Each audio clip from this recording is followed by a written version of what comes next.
Hey guys, welcome back to the channel. Today, we're starting part 1 of an awesome What If Deku Inherited All for One by Accident story.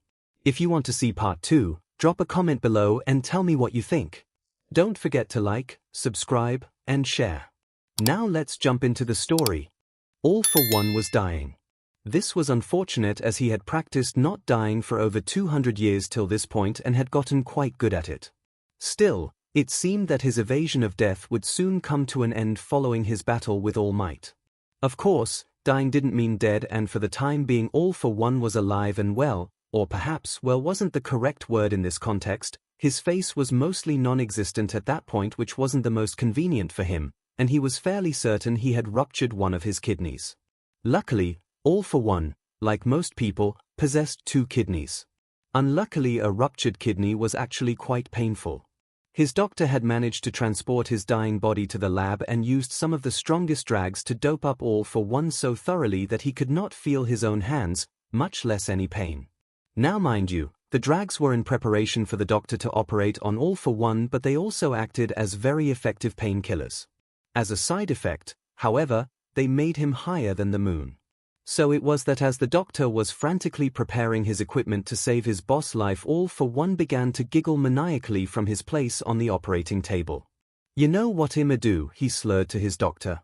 The doctor, acquainted with the ramblings of the drugged, humored his boss. "What are you going to do, sir?" he asked as he snapped on his gloves. "I'ma go on a walk." The doctor squinted at him. "What?"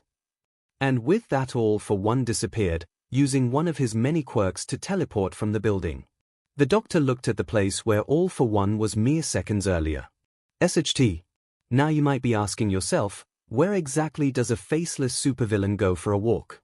While this question appears to be a perfect lead for an absolutely hilarious punchline, I'm afraid to inform you that the answer is simply a random suburb somewhere. The more important question, however, is what the faceless supervillain does once there. The answer to which is much more reminiscent of a punchline and is as follows: 𝐿0. 𝐿0. 𝐿0. Izuku was walking home from school. Now while I typically wouldn't recommend letting a 6-year-old walk home all by himself, I would point out that Izuku's school was only a block away from his apartment complex in a good neighborhood, and it was broad daylight. It was also these characteristics that made it so odd to see a faceless old man stumbling around, smelling like he just walked out of a hospital, and looking like a well-dressed hobo, which I realize is contradictory, but I assure you it was an accurate description. Now 𝐒𝐿 was largely regarded as a good parent, and as such she had made sure to instill a sense of stranger danger in Izuku, making him promise that he would never talk to people he didn't know. Regardless of this, Izuku decided to talk to the man anyways. Why he did this is quite unclear to me. Perhaps he thought that since the man had a strange appearance and was also a stranger, that the strange of him cancelled out, thus invoking the law of stranger safety shelter, which is not actually a real rule, so you best not abide by it. Or maybe he was just curious, as most young children are. Despite his reasoning, Izuku found himself bent over the man, who at that point had fallen over and was laying on the ground making no move to get back on his feet. "Are you okay?" he asked. All for One rolled over and squinted at Izuku. "What are you?" Izuku looked down just to confirm that he was still a person and hadn't magically transformed into some other entity. "I'm a kid," he said after checking. "Oh," said All for One. "That's unfortunate." Izuku shrugged. "Don't suppose you happen to have a healing quirk lying around, do why, kid?" He asked this of course because he was in a position that very much could have used a healing quirk or something similar. The characteristic of dying often results in such a hope. Izuku shook his head. "I'm quirkless." "Also unfortunate." Now one result of being incomprehensibly high on drugs meant that All for One's emotions were subject to fluctuations infinitely higher than typical. So it was that he, the scourge of the underground, the world's single greatest murderer, began to tear up. Well, as much as a man without a face could tear up. "Are you crying?" "You know, I had a brother that was quirkless," said All for One, ignoring Izuku's question. "Oh. Yeah, but then it turned out he actually wasn't quirkless and he tried to kill me." Izuku was still quite young, but he was fairly certain that wasn't the appropriate reaction. "I'm sorry." All for One tried to shrug, but from his position on the ground it just looked like he sorta wiggled nonchalantly. It's okay. I ended up murdering him and his 7 generations of successors. Izuku squinted. He was quite good at math for a 6-year-old, and he was pretty sure that 7 generations was too long for a person to be alive for. How old are you? Hasn't your father taught you to never ask a man his age? I don't have a father. Everyone has a father, All for One said. Sometimes we kill them like I did, but a father is a very necessary component for a person to exist. Well, I've never met mine, so I think I'm allowed to say that I don't have one. All for One began to sniffle again, his emotions showing a range they hadn't since he was 3. A quirkless, fatherless child. How could your life be worse? I could be missing a face. All for One considered this. That's true. He gasped. Am I missing my face? Well, it sure isn't on your head. It just looks really raisiny where it should be. Oh wait. I forgot that I left it to distract the doctor while I chased after the bunny with All Might's hair. Izuku looked around. I don't see a bunny with All Might's hair. Well, that's because I ate it, you dummy. Oh. Anyways, All for One tried to sit up but seemed to regret this halfway through and decided to fall back down again. I'ma give you a quirk, kid. You definitely deserve it. Izuku thought about this for a moment. I don't think you can do that. Granted, Izuku did not have proof that such a thing was technically impossible, and the next few minutes would go to prove his initial hypothesis wrong, but in principle he was quite certain that this stranger wouldn't be able to just give him a quirk. Luckily for him, the universe seemed to have a sense of humor. All for One scowled. Why? Is it illegal? I don't care. Laws are for losers, he said adamantly, misinterpreting Izuku's hesitance for the not wanting to break the law and go to jail quality rather than just typical disbelief. Izuku didn't have an argument for this. I don't even know your name. It's Izu I'ma call you Broccoli Kid. What? Your hair. All for One gestured to Izuku's head. It looks like broccoli. Izuku reached up and felt his hair. I guess. How old are you, Broccoli Kid? 6. Izuku held out 6 fingers. Then I'll give you 6 quirks. You can do that. All for One smacked his forehead, or at least he tried to. He actually missed and just sorta patted the concrete he was lying on. Oh shoot. You're right. If I give you that many, then you'll explode. I don't think I want to explode actually. All for One gasped. Wait. I have an idea. Come down here, Broccoli Kid, so I can touch you. Ignoring how absolutely messed up All for One's request sounded, Izuku knelt down next to him. All for One tried to put his hand to Izuku's forehead but found it to be much harder to do than he expected, as his warped perception made it difficult to estimate the position of both his hand and the boy's head. Eventually Izuku just grabbed his hand and helped maneuver it to where All for One wanted it. There, he said, smiling. I gave you the bestest quirk ever. Thanks, Izuku said. He looked at the man. I gotta go home now, I think. He stood up. Wait. Izuku waited. Do you know where the bunny with All Might's hair went? I thought you ate it. Izuku asked, confused. What? Why would I do that? I'm going to leave now. Okay. All for One sporadically waved his arm. Bye, Broccoli Kid. Izuku thought for a moment before digging out his juice box from his backpack and setting it carefully on All for One's stomach. Goodbye, faceless hobo. I hope you find your All Might bunny. He then left to go home. Hey Mom, he said as he entered the house. Just a moment, sweetie, she whispered, motioning to the phone she was holding. She said into the phone. And he said what? But Mom, a faceless hobo just gave me a quirk. That's wonderful, buddy. She continued listening to her phone until the meaning of Izuku's words slowly dawned on her. I'm sorry, she said to Izuku. What did what? A faceless hobo gave me a quirk, Izuku repeated. Inko blinked. She thought about this statement for a few moments. She wasn't entirely certain what the proper reaction to such a claim was, which was fair, all things considered. Hey, Mitsuki, she said to the phone. I'm going to have to call you back. A faceless hobo gave you a quirk, she asked after setting her phone down. A faceless hobo gave me a quirk, 𝐒𝐿 said for the third time. Oh. 𝐒𝐭 stood in silence for a few moments. I'm pretty sure that's not legal. He didn't seem to care. 𝐒𝐭 squinted at him. What quirk did he give you? 𝐒𝐿 shrugged. I don't know yet. 𝐒𝐭 considered this. Well, tell me when you figure it out, okay? Okay. It didn't take long for 𝐒𝐿 to figure out what quirk the man had given him. In fact, it was only the very next day after school that he called out to his mother as he entered his house. Mom, he yelled. I figured out what my quirk is. 𝐒𝐿 walked into the entryway only to see 𝐒𝐿 standing in front of the door, his hands flickering with small explosions. She squinted. Isn't that Katsuki's quirk? 𝐒𝐿 laughed. Not anymore. 𝐒𝐿 made him give Katsuki's quirk back.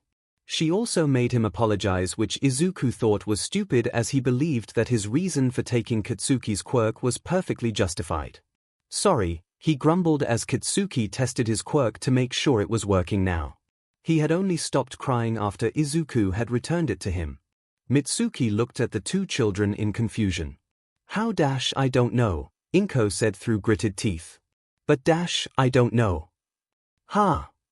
Katsuki laughed after confirming that he really had his quirk back. Now you're quirkless again. I would like to point out that this statement was incorrect. 𝐒𝐿 very clearly did have a quirk, as seen by how he had quite actually stolen Katsuki's quirk, a feat that would not be possible if he was in fact quirkless. However, Katsuki was a child and not particularly well known for his logic skills. 𝐒𝐿 glared. I can take it back, you know. Katsuki shut up. While lacking most conventional logic, he was able to see that continued provocation of 𝐒𝐿 would not be wise. 𝐒𝐿, Mitsuki started warily, just what exactly happened for you to, borrow Katsuki's quirk? 𝐒𝐿 looked up at her as 𝐒𝐿 slowly shook her head. Well, Kaken was being mean again and he said I couldn't be a hero, and so I pushed him, and then I had his quirk and he didn't, but Mom made me give it back, so now he has it and I don't. This was a rather accurate summary. Of course, the actual event was only slightly more complicated. If I recall correctly, the exact shots that were fired were as follows. Stupid Deku. Think you can be a hero even though you're quirkless. 𝐒𝐿 then responded with what was a very clever comeback in the mind of the 6-year-old. You're quirkless. The irony of this statement was made clear when, as 𝐒� shoved Katsuki, he did in fact become quirkless for a short time. 𝐒� grinned at Mitsuki after delivering his half-coherent explanation. She said, well, congrats on your new quirk. Sir. The doctor looked down at the ground where All for One was attempting to shove a plastic straw through the juice box on his chest. The juice box was upside down. Oh, thank goodness, you're not dead. Surprise. All for One giggled, actually giggled. The doctor stared, unsure of what to say in this particular situation. Where did you get that? He eventually asked. Broccoli Man. Oh. Okay then. The doctor pursed his lips. Well then. Let's just get you back to the lab, shall we? I need to give you some night-night juice. Oh, zero. Oh, zero. Oh, zero. Oh, Mom. 𝐒� called. 𝐒𝐿, who was sitting in the living room, tightened her grip on her book and found her eye twitching. Yes, 𝐒�. You see, 𝐒𝐿 was, arguably rather reasonably, slightly on edge from the very recent little situation. Specifically the fact that 𝐒� appeared to have magically gained a quirk, from a hobo no less, and a faceless one at that allowed him to steal quirks from others. She told herself that it was fine, that there couldn't possibly be any other surprises from this point out. Somewhere, someone was laughing. Mom. I have more quirks. 𝐒𝐿 looked up sharply to see 𝐒𝐿 not walk, but float into the room, spinning as he did. His eyes were glowing red and his arms had grown as they seemed to have acquired an excess of muscle. I can't do this, 𝐒𝐿 whispered, haunted. Then 𝐒� burst into flames. The fireman was surprisingly understanding. Late bloomer, he asked. Must be. 𝐒𝐿 said, voice shaky. His father has a fire quirk too, so it does make sense. The fireman nodded. No worries. Your insurance should cover the damages. Most have a policy for if children show volatile quirks. You'll want to get it registered as soon as possible though, and probably get some additional insurance to cover any future mishaps. Shouldn't be too expensive. The government tries to make it relatively affordable, and if you go through the Hero Commission they pay for it all as long as he attends one of the certified hero schools when he's old enough. 𝐒𝐭𝐻 nodded. Thank you so much, sir. I'm so sorry for causing you trouble. No problem. The damage was centralized so no one was hurt. Well, except for the apartment, he chuckled. You might start looking for someplace to stay the night. Come on, Izuku. 𝐒𝐭𝐻 hailed a cab as she took her son by the hand. I just called Mitsuki. We'll be staying with them tonight. Mom. Izuku said shyly. I'm sorry. I didn't mean to set our house on fire. No worries, Izuku. It was about time we looked for somewhere else to live anyways. Why? Well, ever since your dad, left, our apartment has been a little too big. His office just collects dust now anyway. Oh. I think the complex the Bakugus live in has a few empty apartments. We should take a look at them. Wouldn't that be nice? Living so close to Katsuki. Izuku crossed his arms. Kakkens and butt, he grumbled. 𝐒𝐭𝐻 raised an eyebrow. Well, he's certainly not a good influence. I don't want to hear you talking like that, okay? Fine. Oh, and before I forget, 𝐒𝐭𝐻 grabbed Izuku by the shoulders and crouched down, staring directly into his eyes. If anyone asks, your quirk is pyrokinesis, you hear. And it is ONOY pyrokinesis. Always has been, always will be. Do you understand? 𝐒𝐭𝐻 said it as if it wasn't a question but rather a demand. Izuku pulled away. Okay. The two were quiet for a moment. But what about, Izuku started. Pyrokinesis, 𝐒𝐭𝐻 said behind gritted teeth. Your quirk is pyrokinesis, 𝐂0. 𝐂0. All for one woke up with what felt like the world's worst hangover. This was strange because he did not recall having consumed any alcohol. However, he realized, if he had consumed the necessary amount of alcohol to cause this degree of hangover-like symptoms, then he probably wouldn't actually remember it. As a result of the intoxication, of course. All for one groaned and sat up. He realized he couldn't see anything. In an attempt to remedy this, he opened his eyes. It was at that moment that he realized he did not have any eyes to open, strange considering he was fairly certain he had possessed eyes at one point. He raised his hand and ran it across his face. This was difficult considering he no longer had a face to run his hand across. I should clarify that all for one wasn't missing the entirety of his face, only the top bit that used to have hair, eyes, and a nose. This made him not exactly faceless, just half faceless. This is so f***ing inconvenient, all for one lamented. You see, he had always prided himself on not only being the world's greatest supervillain but by being an attractive one at that. This attractiveness, like his face, was gone. It seemed that all for one had fallen to the same level as Voldemort and Darth Vader. He was aware that now anything evil he did would now simply be attributed to feelings of injustice at his disfigurement. All for one hated this implication because the truth was that he was simply evil because he liked it. He had no intentions of convincing anyone otherwise. All for one sighed and realized that he'd probably have to use that one infrared quirk he had gotten several years ago if he wanted to see anything. It was at this moment that all for one ran into another issue. Specifically, he realized that he did not actually have that inferred quirk. Nor, it seemed, did he have any quirk.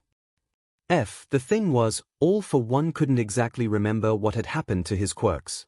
He only had the vague image of a child with broccoli for hair. This wasn't helpful. Sir. You're awake. All for one screamed at the sudden sound in his ear. Oh.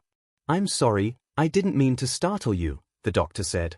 You didn't, all for one lied, still trying to regain a regular heart rate. The doctor hesitated. Of course not, he said finally. There was an even longer moment of silence. If I may ask though, how did you not sense me? I have decided to turn off all of my quirks, all for one not quite lied. Why? All for one tried to think. This was harder to do than it typically was due to his state of recovery from the many drags the doctor had given all for one before his operation. He tried to come up with some explanation for why he wasn't using his quirks that wasn't the truth that he was no longer in possession of any of them. I realized that I may have a slight problem with kleptomania. Kleptomania. Kleptomania, all for one repeated. The doctor opened his mouth. He then closed it. He opened it again. I don't understand. It's simple, really. I have just accepted the fact that I am a kleptomaniac and that I desperately need to get help. The first step is trying to stop these tendencies myself. The best way to do that, as I saw it, was to stop using my quirks altogether. And how exactly did you come to this conclusion? I think it was probably when I was fighting All Might and he punched half of my face off. I realized that there I was, nearly 200 years old and acting like a child, all because I refused to admit that I have a problem. And your problem is stealing. All for one threw up his arms. Look, I don't know how I can make this clearer. I have a problem with stealing quirks and I think it's about time I address it. The doctor nodded.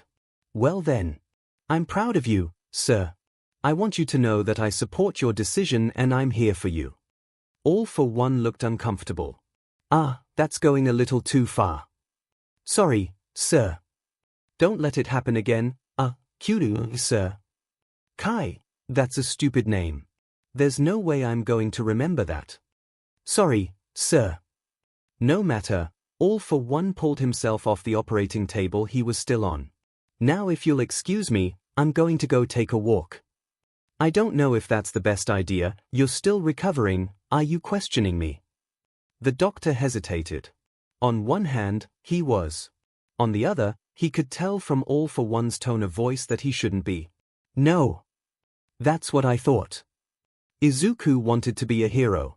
Considering Izuku was also only 6 years old, this wasn't a very odd dream for him to have. Most 6-year-olds wanted to be a hero, including his friend, Katsuki. The thing that made Izuku different from other children his age was that due to a highly unstable supervillain giving him several dozen quirks, Izuku actually had a shot at being a hero. However, Izuku had come to the conclusion that if he was to be a hero he'd better have a sidekick. This was easier said than done, as Katsuki had punched him in the face when he'd brought up the idea of Katsuki being his sidekick.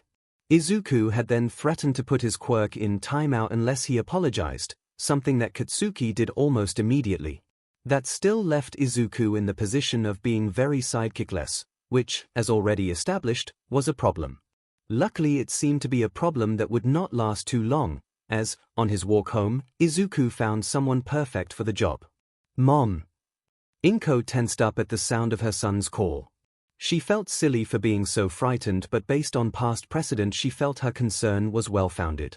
She walked to the entryway where Izuku was holding a small orange kitten. Can we keep him?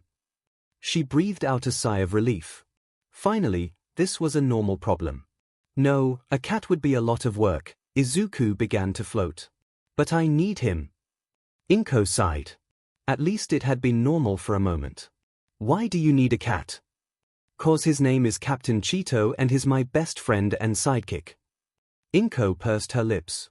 I don't know, please. I promised to take care of him and feed him and take the quirks from all the bad guys that tried to steal him and wash him and, what was that last one? Wash him. 𝐒𝐭 paused. Well, it might be good to teach you a little responsibility, thanks, Mom. Hold one, that's not a yes. 𝐒𝐭 was cut off as Izuku flung himself at her into a huge hug. He was still holding the cat though, so it ended up being a group hug with the cat in the middle. It didn't seem to mind. Fine, 𝐒𝐭 grumbled, we can keep Cheeto. Oh zero. Oh zero. Oh zero. Oh, All for one was not having very good luck in finding his quirks. There were a number of reasons for this. To begin, he was searching the area he had first seen Izuku in, which, following Izuku's little arson adventure, was no longer the area Izuku was in. Also, All for one was blind now. Strangely enough, it's rather difficult to find things when you're blind. Still, All for one was looking for Izuku regardless, even though he only had the vaguest recollection of him, amounting to Kid. Might have had a quirk that made his hair broccoli, but maybe that was just the drags. After all, it was the only thing he could think of to do to make sure he got his quirks back. So far his method of running around like a headless chicken was proving to be highly ineffective. "Excuse me." All for One jumped and spun around as someone tapped on his shoulder. "Sorry," the woman said, "I didn't mean to startle you." "I wasn't startled," All for One lied. "Of course not. I was wondering though, you seem to be looking for something, can I help you?" Now, All for One was fairly certain that I'm looking for a child that stole my quirks when I was high. May or may not possess broccoli quirk wouldn't go over all that well, so instead he simply shook his head. "Nope." The woman hesitated. "You know," she said carefully. "You don't have to be embarrassed, you're looking for the addiction recovery meeting, aren't you? I'm actually going there myself, if you'd like I can take you with me." All for One paused. You see, he had technically told the doctor that his reason for not using his quirks was in an attempt to gain control over his kleptomaniac tendencies. This didn't mean he felt as if he should actually do something about it, but he wasn't too stupid to realize that an addiction recovery class would be an excellent cover to allow him to scour the area more thoroughly. "How kind of you," he said. "I'm Mamiko Kaya, by the way," she said. "And you are?" All for One hadn't gone by his actual name in many years, so he was actually a little caught off by the totally normal question. "I'm Ul. Ul. My name is Ul. Like Albert but not actually Albert, just Ul." "Oh. Well, nice to meet you, Mr. Ul." All for One nodded curtly. "Nice to meet you as well, Kobo." Actually it's Kaya, here." "Never mind." The two walked in awkward silence for a moment. So, All for One said eventually, "This addiction recovery class. Does it have refreshments?" "I'd like to introduce our newest member," Kaya said. It turned out she was actually the one leading the program, something she had failed to mention to All for One on their way there. "This is Mr. Ul." All for One stood, facing the rest of the circle. He had a name tag on his shirt that said, "Hello. I'm Mr. Ul." It was also upside down. "Hi," he said. "Hello, Mr. Ul," the rest of the participants said in unison. "Now, Mr. Ul, here we strongly believe that sharing your struggles and journey is essential to getting on the path to recovery.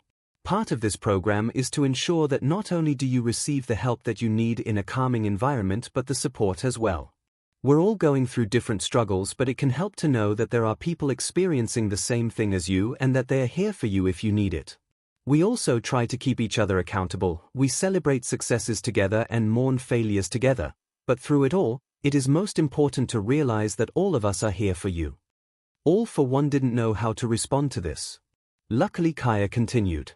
"So, if you're comfortable with it, we'd all love to hear the story of your journey and what brought you here today." What had brought him there was the need to find a child that he'd accidentally forced all of his quirks onto, and Kaya herself.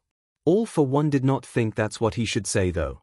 "Well," he started, "I, like all of you, have struggled for quite some time with addiction." "How long, if you don't mind me asking?" Kaya asked. All for One hesitated. Technically it was something like 2 centuries, but he didn't think that would go over very well. Since I was young.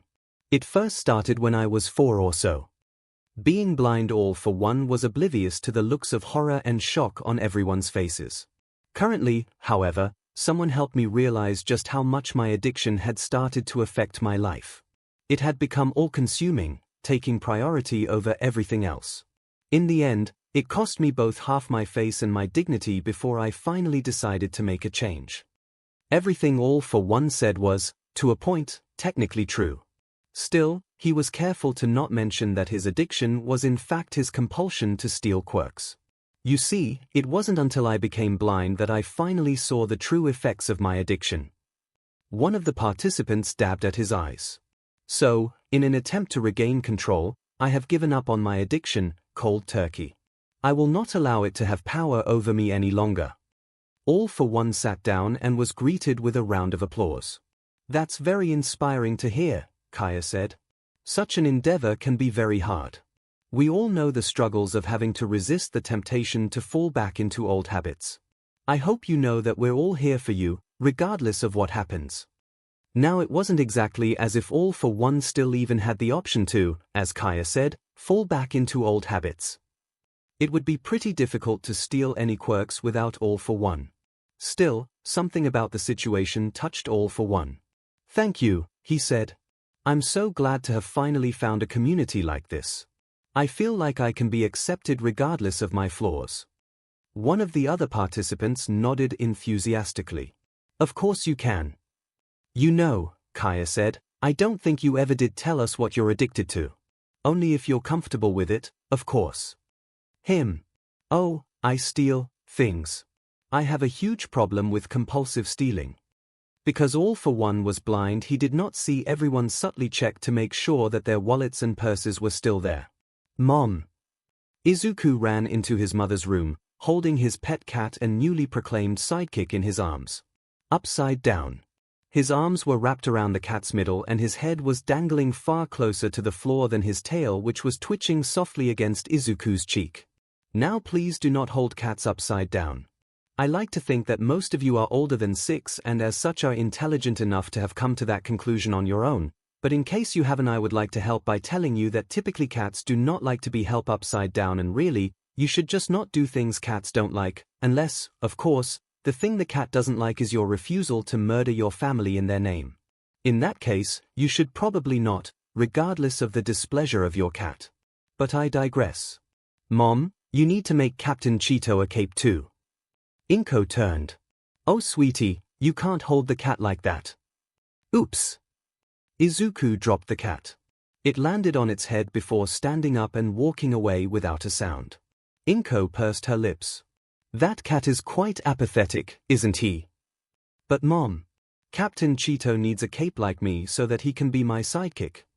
Izuku spun around, the all-might cape 𝐒𝐭 had sewn for him twirling behind him. 𝐒𝐭 sighed. Izuku, I don't have time to make a cape for a cat. Besides, he probably won't like it and he'll just tear it up. Please. I know he won't. Captain 𝐶𝐞 wants a cape. He'll like it. 𝐒𝐭 pinched the bridge of her nose. I'll think about it. In the end, she did make a cape for Captain 𝐶𝐞 because she really wasn't all that busy and she liked to make Izuku happy. Izuku squealed and grabbed the cape in one hand and the cat in the other as she presented it to him before running to his room, presumably to dress Captain 𝐶𝐞. Within the next 10 minutes, Izuku had returned, decorated in his full all-might costume, holding Captain 𝐶𝐞, who was fully dressed in a black cape and matching hood. Today is the debut of Flaming Punch and his sidekick Captain 𝐶𝐞. 𝐒𝐭 smiled. Flaming Punch, here. What happened to Small Might? Well, now that I have to say my quirk is pyrokinesis, Izuku said, trying his best to pronounce pyrokinesis, I've decided I'll punch all the villains like All Might but with fire. I see. And how about Captain 𝐶𝐞? How will he defeat the bad guys? Show her, Captain 𝐶𝐞. Izuku said before throwing the kitten straight into the air. 𝐒𝐭 yelped and reached out, trying to catch him. Her attempts proved to be unnecessary as Captain 𝐶𝐞 did not actually fall, as most things affected by gravity tend to do. Rather, the kitten floated quite aptly in the air. You gave your cat a quirk. At that moment Captain 𝐶𝐞 grew to the size of a large dog and began to shoot a continuous beam of red lasers from his eyes, scorching the cabinets in front of him. 3 quirks. 𝐒𝐭's eye twitched. I would have given him more, but he started to vibrate when I gave him 4, so I took it back. Well, 𝐒𝐿 said, her voice cracking slightly. At least you don't have that awful floating quirk now. Izuku laughed. I have 3 flying quirks. I just gave Captain 𝐶𝐞 one of them. Izuku began to float once more, propelled it seemed by a large amount of wind he had summoned. 𝐒𝐿 blinked rapidly before turning to grab a glass of wine. Oh 0. Oh 0. Oh 0. Oh, All for One had become a regular participant in the weekly addiction recovery meetings and had been all but adopted as the group's blind uncle, something which All for One enjoyed far more than he'd ever admit. In fact, the man who was a literal mass murderer and had a bad habit of turning the people who cut him off in traffic into nomus rather than just giving them the middle finger, as is typically traditional for such a slight, was very helpful in the recovery of many participants in the group. This was largely because no one wanted to disappoint Uncle Ol by admitting they'd had a bottle of wine that week even though they'd promised they wouldn't. Now, this particular week the group was talking about what made them want to finally give up their addictions and how they should try to focus on that particular motive. My story is quite strange. All for One started. But about a month and a half ago I got into a huge argument with a guy I knew. I guess you could say he and I were pretty close. He was one of the only people who knew about my issues and he was trying to get me to stop. He was kinda like a successor of my late brother and it had been 𝐂𝐻's dying wish that I stop. Anyways, the argument got messy and I ended up in pretty poor shape, my fault I'm realizing. And one thing lead to another and pretty soon I'm high on the sidewalk next to some elementary school.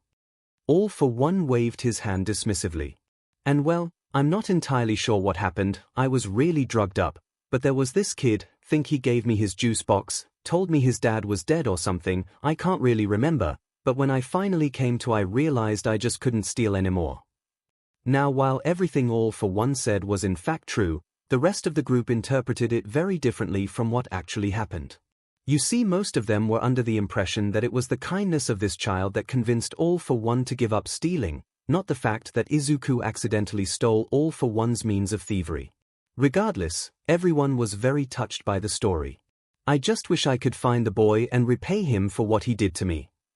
Once again, All for One's statement was truthful but very wrongfully interpreted. Have you ever reached out to your friend you got in an argument with? Perhaps he'll be glad to know of your recovery and help you find the boy, said 𝐭𝐲. All for One was fairly certain All Might would not like that he'd recovered from their fight. He would, however, be glad to hear of the recovery 𝐭𝐲 was referring to as it meant that he couldn't steal quirks anymore, a shame in All for One's mind as his favorite hobby was stealing quirks. I don't think he actually knows I'm still alive, All for One said. He then considered the second half of 𝐭𝐲's statement. But you might be right, I do think it would be in his best interest to help me find the boy. All for One smiled his trademark evil smile. It was much less effective without the upper half of his face. Thank you, 𝐭𝐲 Badoba. It's 𝐭𝐲, 𝐭𝐲 said for what was the 7th time since she'd met All for One. Yes, that's what I said. Now if you all will excuse me, I have an old friend to see. See you next week Uncle Ol, someone shouted back. Oh zero. Oh zero. Oh zero. Oh All Might was a very busy man. This came as a result of being a very important hero. So it was that after a very long day of being a hero that did hero things and stopping villains from doing villain things, All Might was very much looking forward to watching a few episodes of Sailor Moon, his latest guilty pleasure, and turning in for the night. These plans were delayed by clear evidence of forced entry. Is someone here? All Might called into the house, internally groaning as he realized he'd have to fill out paperwork for whatever villain he'd inevitably defeat. A voice called back from All Might's kitchen. Why if it wasn't Yabi Totinoni, it drawled. All Might sighed. He only knew one person who could so badly mess up his name. You're supposed to be dead, All for One. My death was extremely exaggerated, All for One said before coming out of All Might's pantry with a tube of Pringles. He giggled. I've always wanted to say that. All Might rolled his eyes. What do you want? Your help in finding a certain broccoli child. Here. Tea. All Might asked his now alive arch-nemesis who was for some reason currently sitting on his couch eating his Pringles. The reason for him sitting on the couch was that All for One's legs had the tendency to get tired from carrying the weight of his ego. The reason for the Pringles was simply that he was hungry. Please, All for One responded. All Might poured some tea. So, exactly why are you here? I told you, we need to discuss that broccoli kid. All Might sighed, not particularly ready to have that conversation. Honey with your tea. All for One pursed his lips. Oh. Do you actually have a vegan alternative? All Might squinted at him. You're a vegan? Please, I'm not a monster, All for One scoffed. I'd beg to differ, All Might muttered. All for One ignored him. You do realize that meat is murder, right? I can't understand how you as a hero can possibly condone the senseless slaughter of animals. I've seen you kill countless people, All for One. You once murdered a child because she was, and I quote, in your way.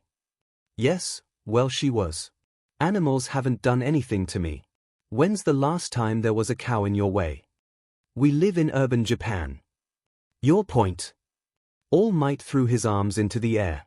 There are no cows here.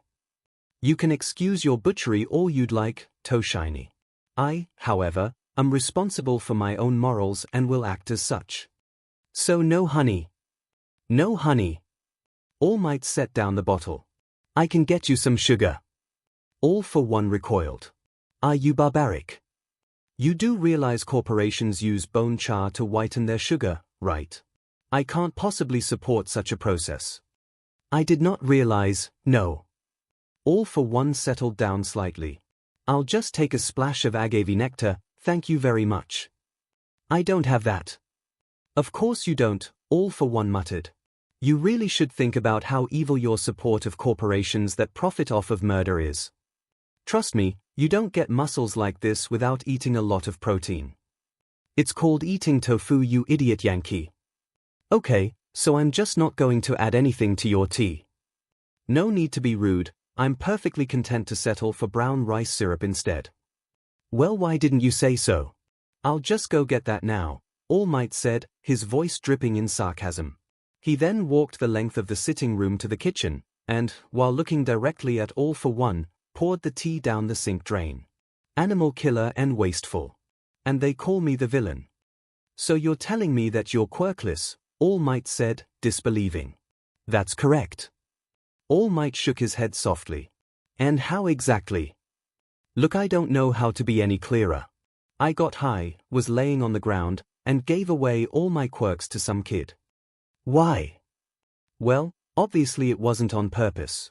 That's why I'm here. I need you to help me get my quirks back. I will do no such thing. Frankly, I think you're better without any quirks. That's very rude of you. All Might shrugged. I don't know what you were expecting. Why on earth would I help my mortal enemy to get back his power? That's very counterintuitive. All for One let out a barking laugh. Why should you help me? I'll tell you. He leaned in closer. Do you know what I did when I was that kid's age and I had All for One? Probably something illegal. I killed people. I killed lots of people. All for One raised his arms to emphasize his point. Kids that young don't give a SHT. They just do whatever the hell they want, and that's not a good thing when the kid in question has nearly 100 very powerful near-world-destroying quirks and the power to get more of them. Here. Heads will roll, Toshopi. Heads will roll. All Might was quiet for a moment. You do realize my name is Toshinari, right? Is that thing relevant? All Might rolled his eyes. I still don't understand where this broccoli kid comes in. Oh. I forgot to mention, All for One said. The only thing I remember about the kid I gave my quirk to is that he had some broccoli mutation quirk or something. His hair looked like it was broccoli at least. If I'm remembering correctly. I might not be. You know, because of the drags. All Might thought about this. I'm confused, he said after a pause. Wasn't this after our fight? Yeah, so. Well, I blinded you in our fight.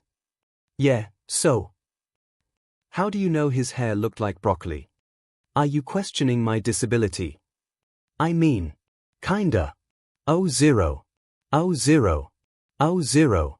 Oh mom, called Izuku. Me and Captain Cheeto are going to go play heroes with Kaken. Okay buddy, be back in time for supper, responded Inko. She was glad that her son was still able to play normally with other children, despite his strange quirk, and even though Katsuki could be rather enthusiastic at times, he was a good boy. Lately, the two of them had taken to playing heroes whenever they got the chance. Mitsuki had sewn Katsuki a costume of his own, and both he and Izuku would regularly go out pretending to be heroes. It was cute, and much less concerning than the other things Izuku could be doing. Like floating. Or giving stray animals multiple quirks. And so on.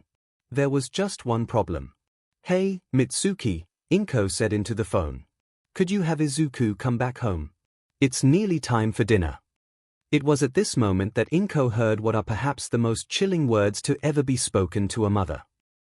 I thought you had the boys. What? No. Izuku told me he was going over to play with Katsuki. That little SHT told me the same thing. So it was that both Izuku and Katsuki came home to not one, but two angry mothers awaiting them. "Hi, Mom," Izuku said, cheerfully. "Izuku, you are in so much trouble." "I am." It turned out that there had been a slight misunderstanding. And by that I mean that Inko had misunderstood that Izuku had never technically said he was going to Katsuki's apartment, he had only said he was going to go play Heroes with Katsuki. It appeared that neither boy was under the impression that Heroes was an indoor game.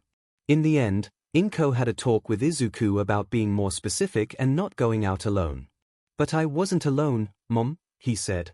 "I had Kaken and Captain Cheeto. Neither of which are appropriate chaperones." Izuku pouted for a little bit before going back to Inko. "Mom," he said, "can you get me another jump rope?" Inko looked down at him. "I just got you one a few weeks ago." "Yeah, I know. But I used it already." Inko just shook her head. "Sure. I'll get you another jump rope." "Thanks, Momo Zero." "Oh Zero. Oh Zero. Oh, see you later." 𝐒𝐭𝐚𝐲 called out to 𝐒𝐿𝐵 as he opened the door of the station to leave to go home for the night. 𝐒𝐿𝐵 called back something else, but 𝐒𝐭𝐚𝐲 was too distracted to register it as he looked at the steps of the police station. He shut the door and walked back to 𝐒𝐿𝐵. "It happened again," he said. 𝐒𝐿𝐵 stood up. "Seriously?" The detective accompanied his co-worker back to the doors, opening them once more. He looked down to the steps where three unconscious thugs were lying, tied together in a neat bundle with a jump rope. "Why does this keep happening?" 𝐒𝐿𝐵 asked, distressed. 𝐒𝐿𝐵 started the tape recorder. "I am legally obligated to inform you that this interview is being recorded. Anything you tell me at this time will be heavily analyzed and used in your sentencing. This means if you are helpful and answer truthfully, your sentence can be reduced, and vice versa. Do you understand?" The man nodded, the quirk suppressant chains rattling as he did. "What is your name?" asked 𝐒𝐿𝐵. "Jun Sakurai." 𝐒𝐿𝐵's quirk registered that as the truth. "And what is your quirk?" "It's bullseye. It lets me always shoot where I aim." "So like Snipe. But a villain." Jun shrugged. "Kinda, I guess. I wouldn't really call myself a villain though." 𝐒𝐿𝐵 sighed. "Please save the 'I'm actually a vigilante' or antihero or whatever speech for later." "Nah, I was just gonna say that I got caught on my first real gig and it only was a mugging. I just don't think that's enough to really qualify me as a villain."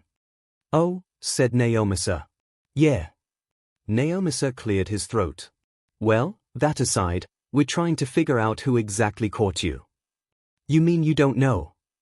Jun stood up in shock, although his chains did not allow him much room to do that, so he ended up just slouching awkwardly. "Do you?" Jun sat down. "No." 𝐒𝐿𝐵 sighed. "Just like all the others. Is there anything at all that you can tell me about them? Or even the circumstances leading up to your capture? Considering no official hero is taking credit for these arrests, they are most likely illegal. I'm giving you the opportunity to help arrest the person who beat you up and left you on our doorstep." Jun bit his lip. "Well, I guess I sorta remember." 𝐒𝐿𝐵 flipped open his notebook. "Please, anything," he said, verging desperate. This was understandable considering 𝐒𝐿𝐵 had interviewed all of those captured by this mystery person to no avail. They had very minimal leads, all of which to that point had been dead ends.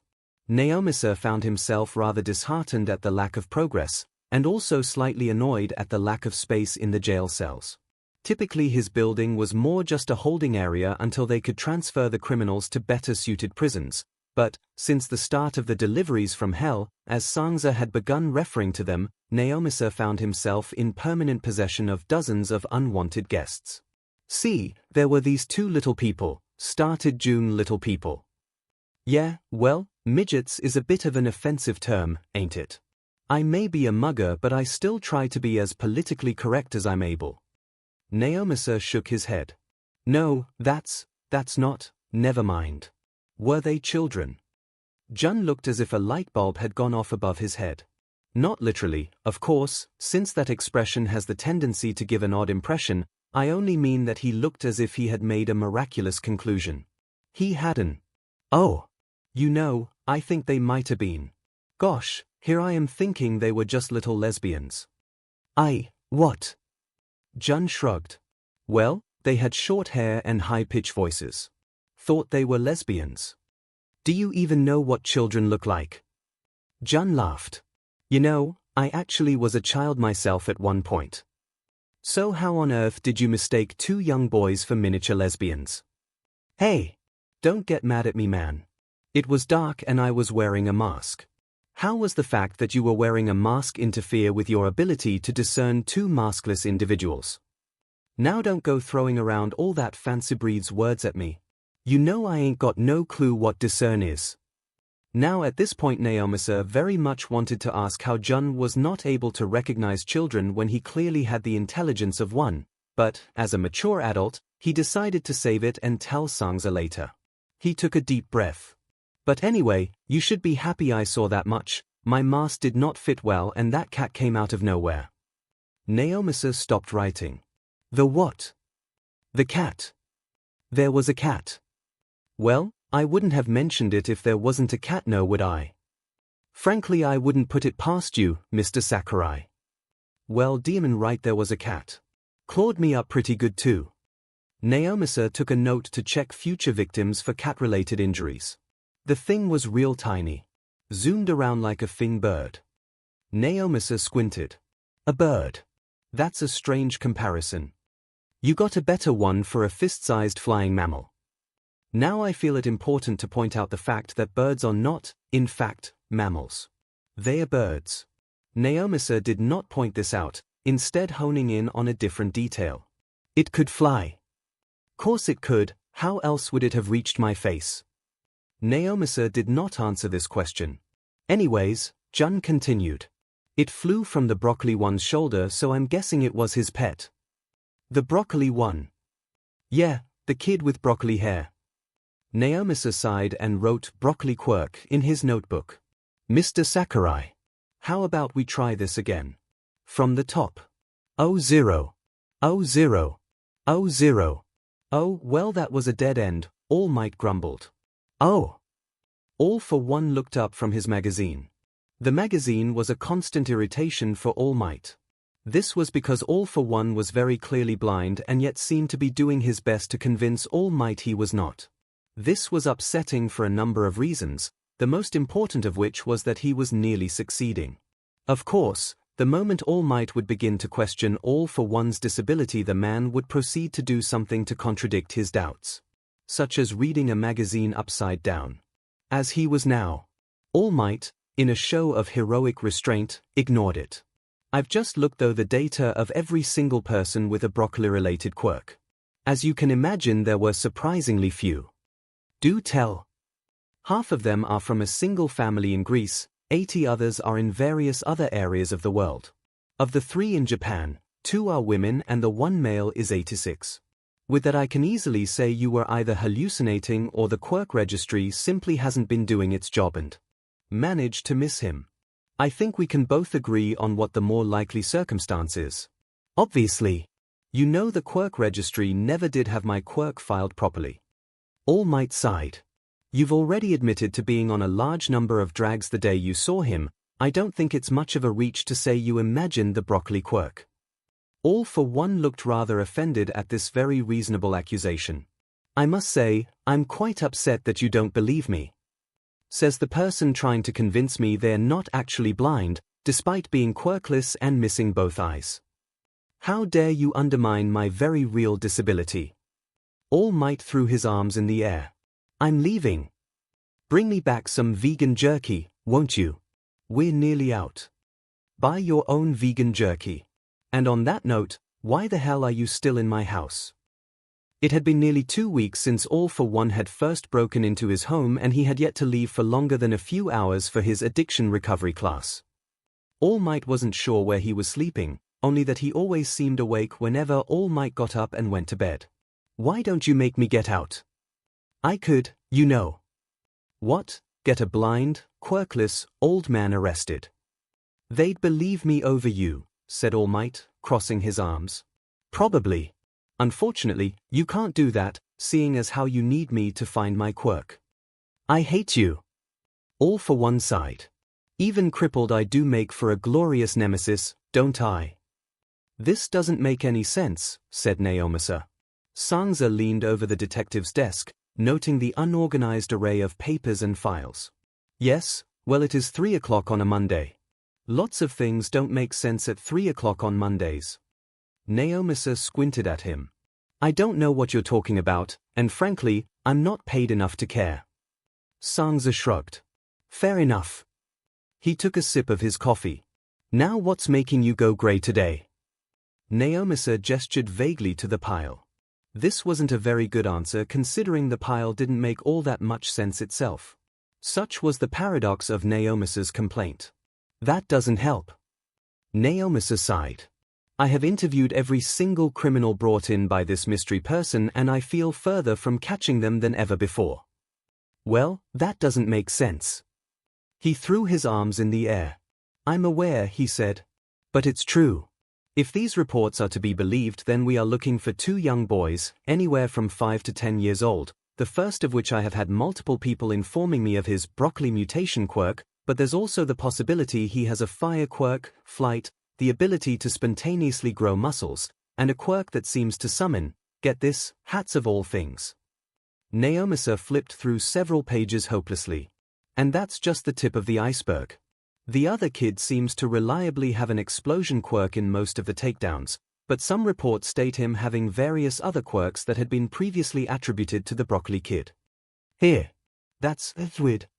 Oh, but I haven't even gotten to the best part.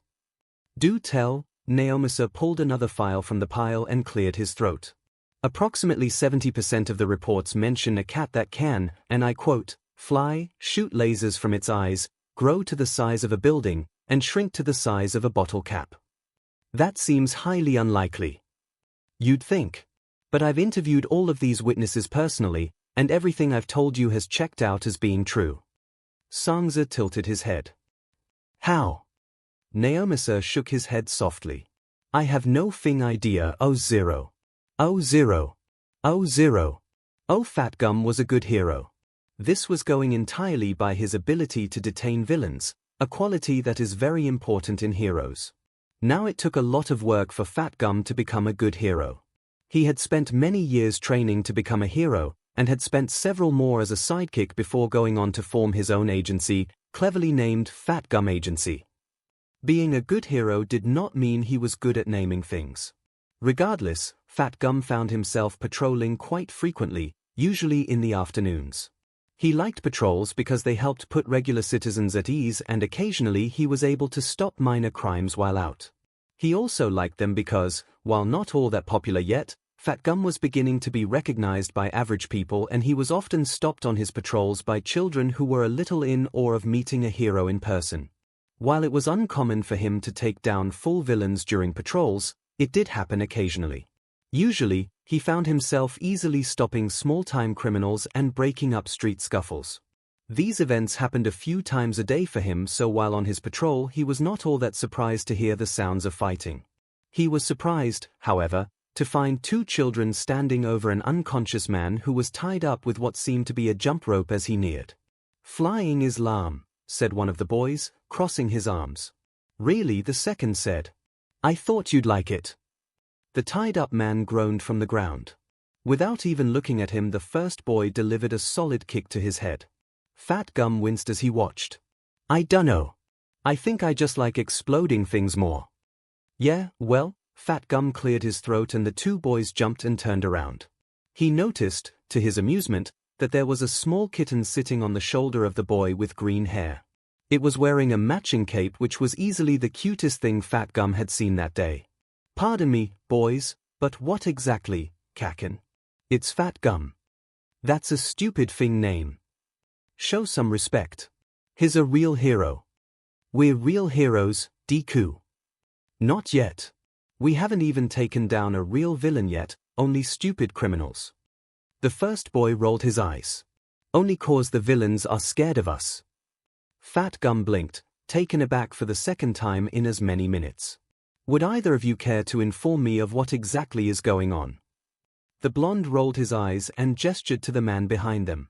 Son of a bitch was trying to rob a guy, so we beat him up. Fat. Gum nodded slowly.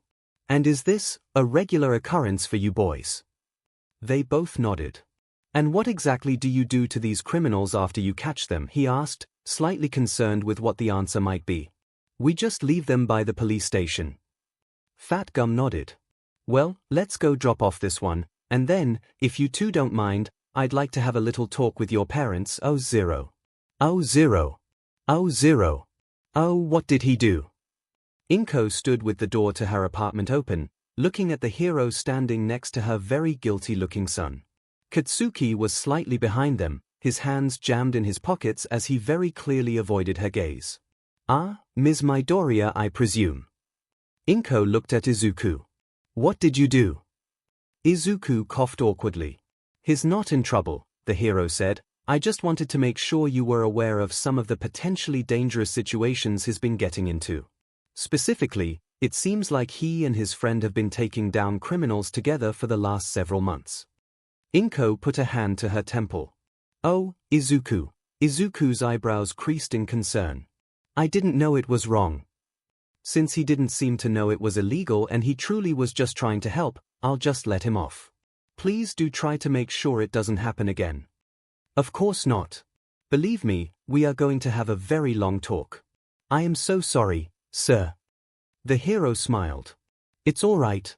I just want to make sure he doesn't get hurt. Being a hero is a very noble path, but there are reasons for the process. I have no doubt that when he's older he'll make a wonderful hero.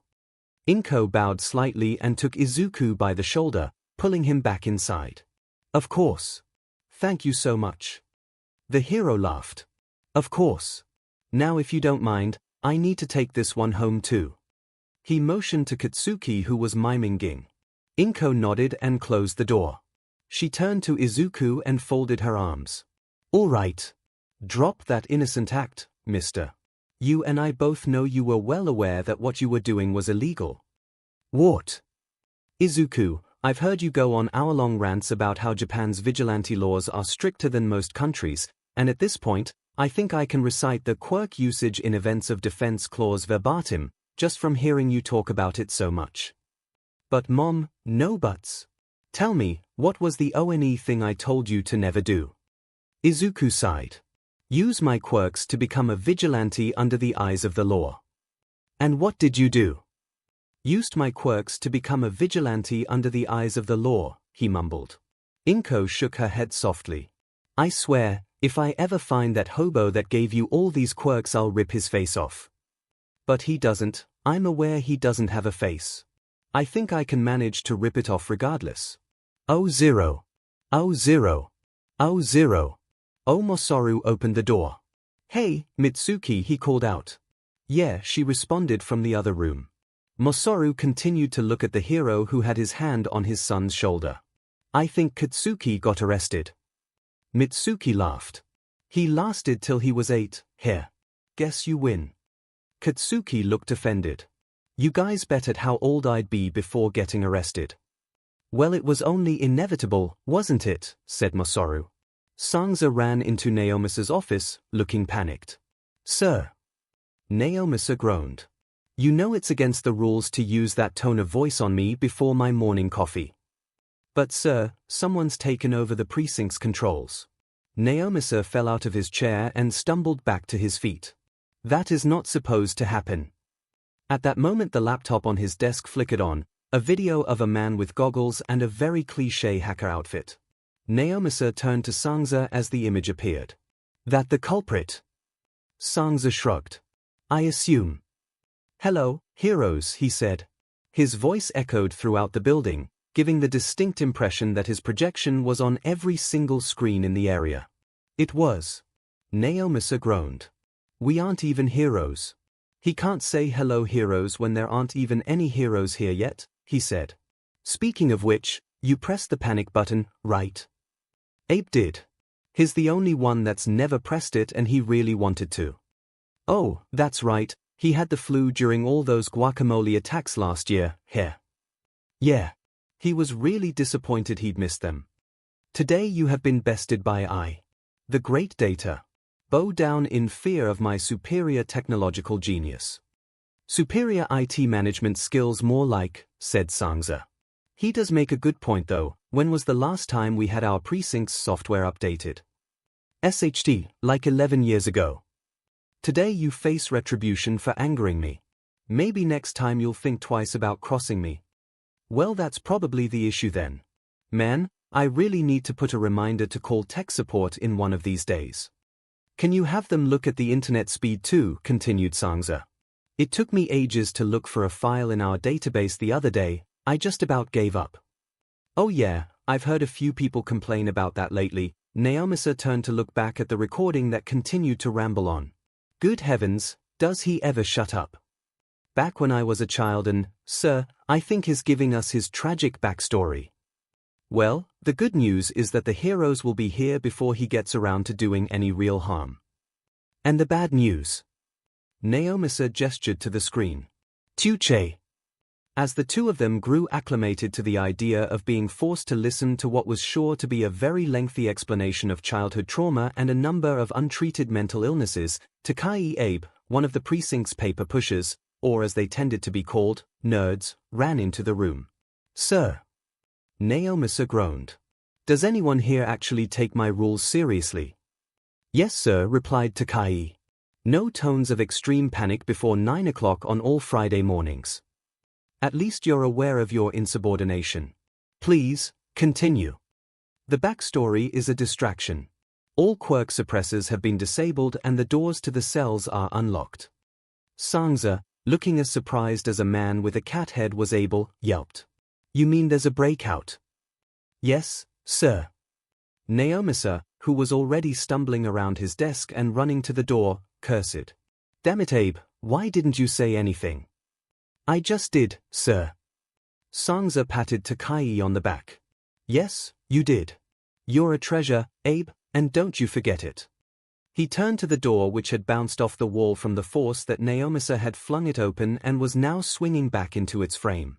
Now we should probably go help him confront the highly dangerous villains we've directly helped throw in jail before he gets killed. He sighed. The things I do for this job, oh zero. Oh zero. Oh zero. Oh, is that a cat? All for one grinned. It's my seeing eye cat. That's not a thing. All Might put his hand to his temple. Besides, I thought you were trying to convince me that you weren't actually blind. Not actually blind. What a ludicrous idea. All for one patted All Might softly on the back, something that should have been difficult for him to do if his claim about being blind was to be trusted, only confusing All Might even more. My dear friend, I don't even have eyes to see with. How on earth would I be able to see? All Might glared at him. I have no idea. All for one chuckled. You can be so silly, Taraneri. Toshi, All Might began to correct. Anyways, 𝐤𝐿𝐿 is now going to become a permanent member of our family. I do hope you show her the respect she deserves. 𝐤𝐿𝐿, I thought you were vegan. Isn't that rather counterintuitive? All for one scoffed. I'm vegan, but I'm not about to push that belief onto others. You have mocked me nearly every day for the last 5 months about eating meat. Yes, well, you're human, aren't you? All Might tilted his head. So let me get this straight, you believe all humans need to be vegan, and you're willing to fight for that, but you don't care if animals eat other animals. It's not that difficult to understand, said All for one. I really don't get why you're struggling with this concept so much. All Might sighed. Whatever. You can't keep a cat here. All for one gasped. You're just going to throw 𝐤𝐿𝐿 into the cold. It's June. The cold snow and ice of the streets. You wore shorts yesterday. How dare you imply that I've worn anything but my standard suit? Stop trying to gaslight me. I'd never, said All for one, gaslighting him. The cat goes, continued All Might. This cat is the only thing that can save our relationship. What relationship? All for one sadly shook his head. Exactly. All Might, who was, in all honesty, a very calm man, nearly growled in frustration. You're not allowed to have cats in this complex. Then buy a house. I like my apartment. And I'm not about to buy a house just for your stupid cat. Then just break the rule. I'm the symbol of peace, I can't just ignore well-founded anti-pet rules. Fine then. I'll ignore it for you. That's not. All Might's phone began to ring. He sighed. I've got to take this. As he walked to the other room he shot a glare at All for One. But this is not over.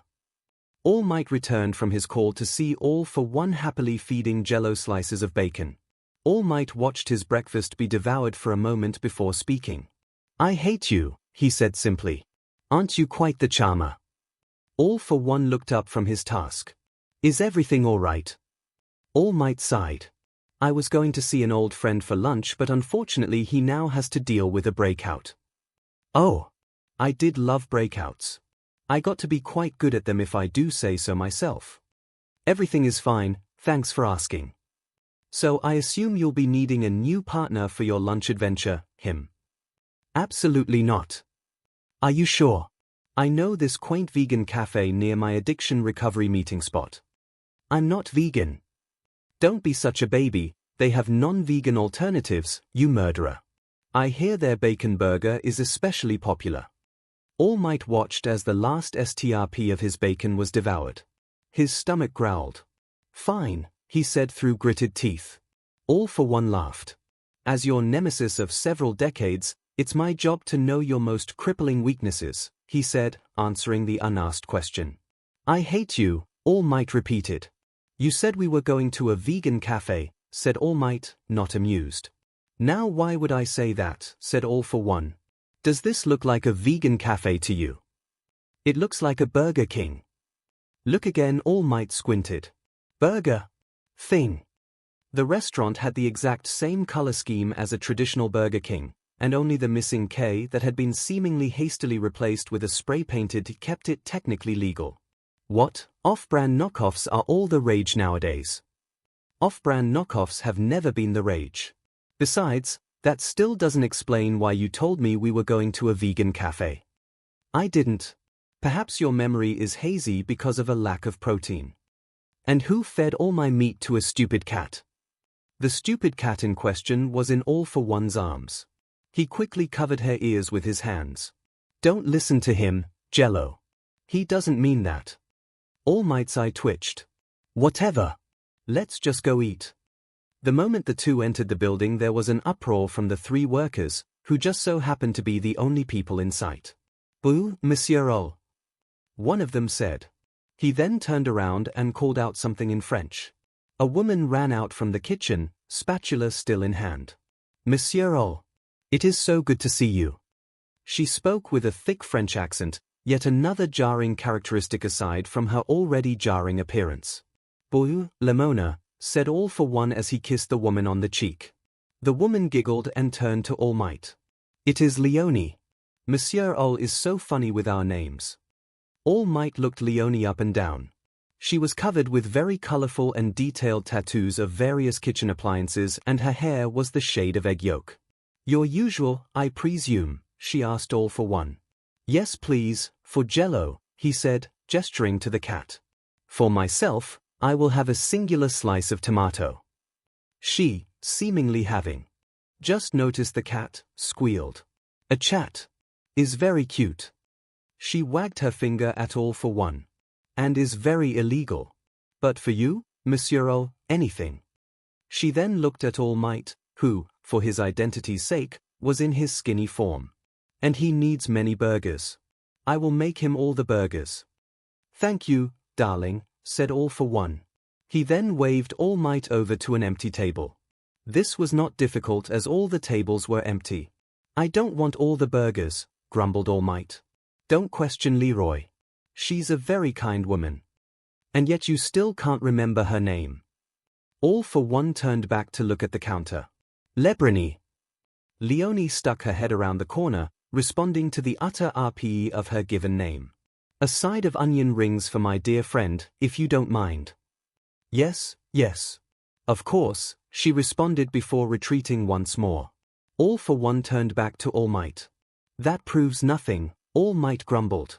You're just jealous that I have more friends than you. Sure. And just how are you two friends? Is this place some kind of money laundering scheme? Heavens no.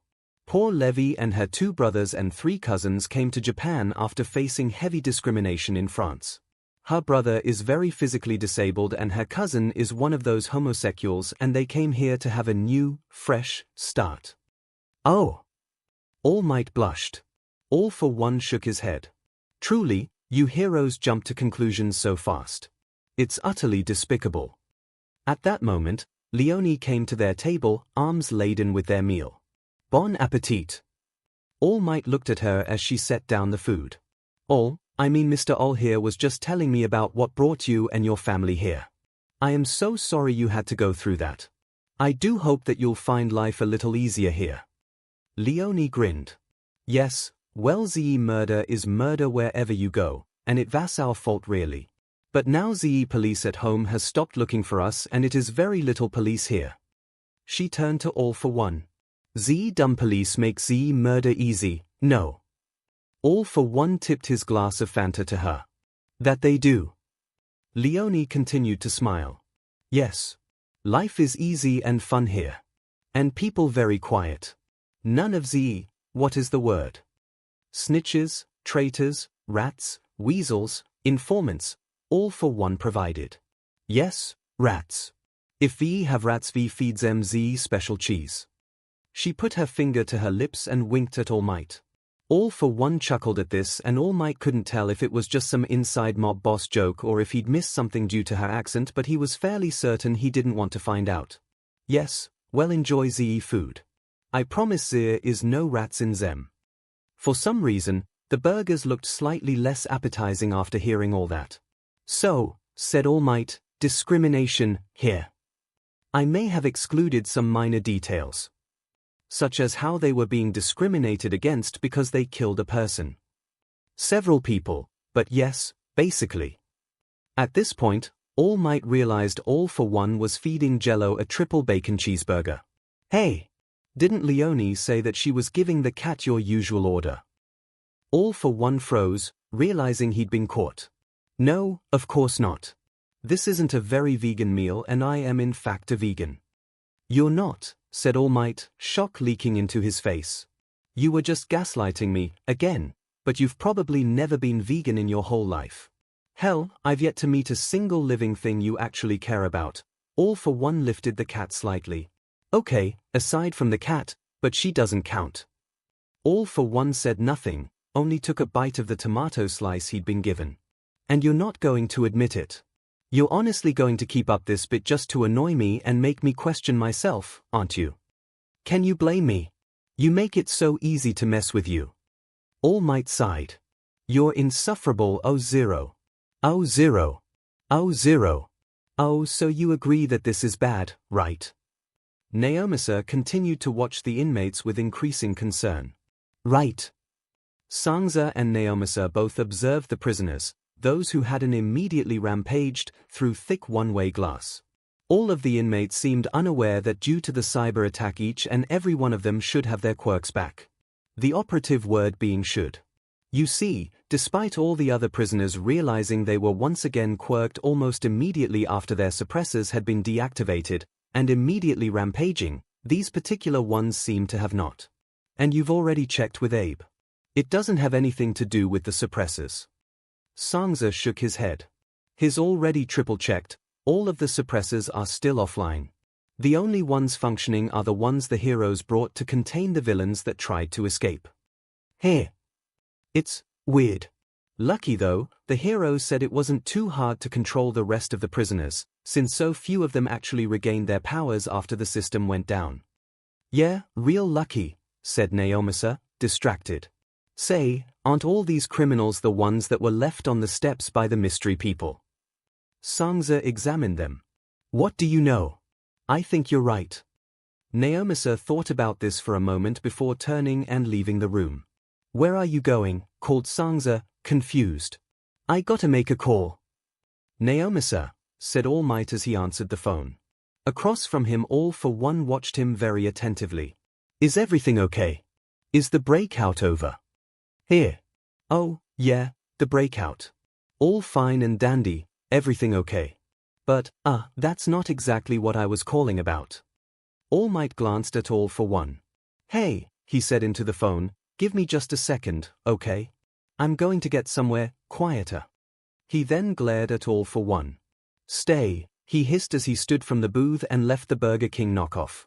All for One did stay. For a few seconds. As soon as All Might's back turned the corner, he grabbed Jello and stood.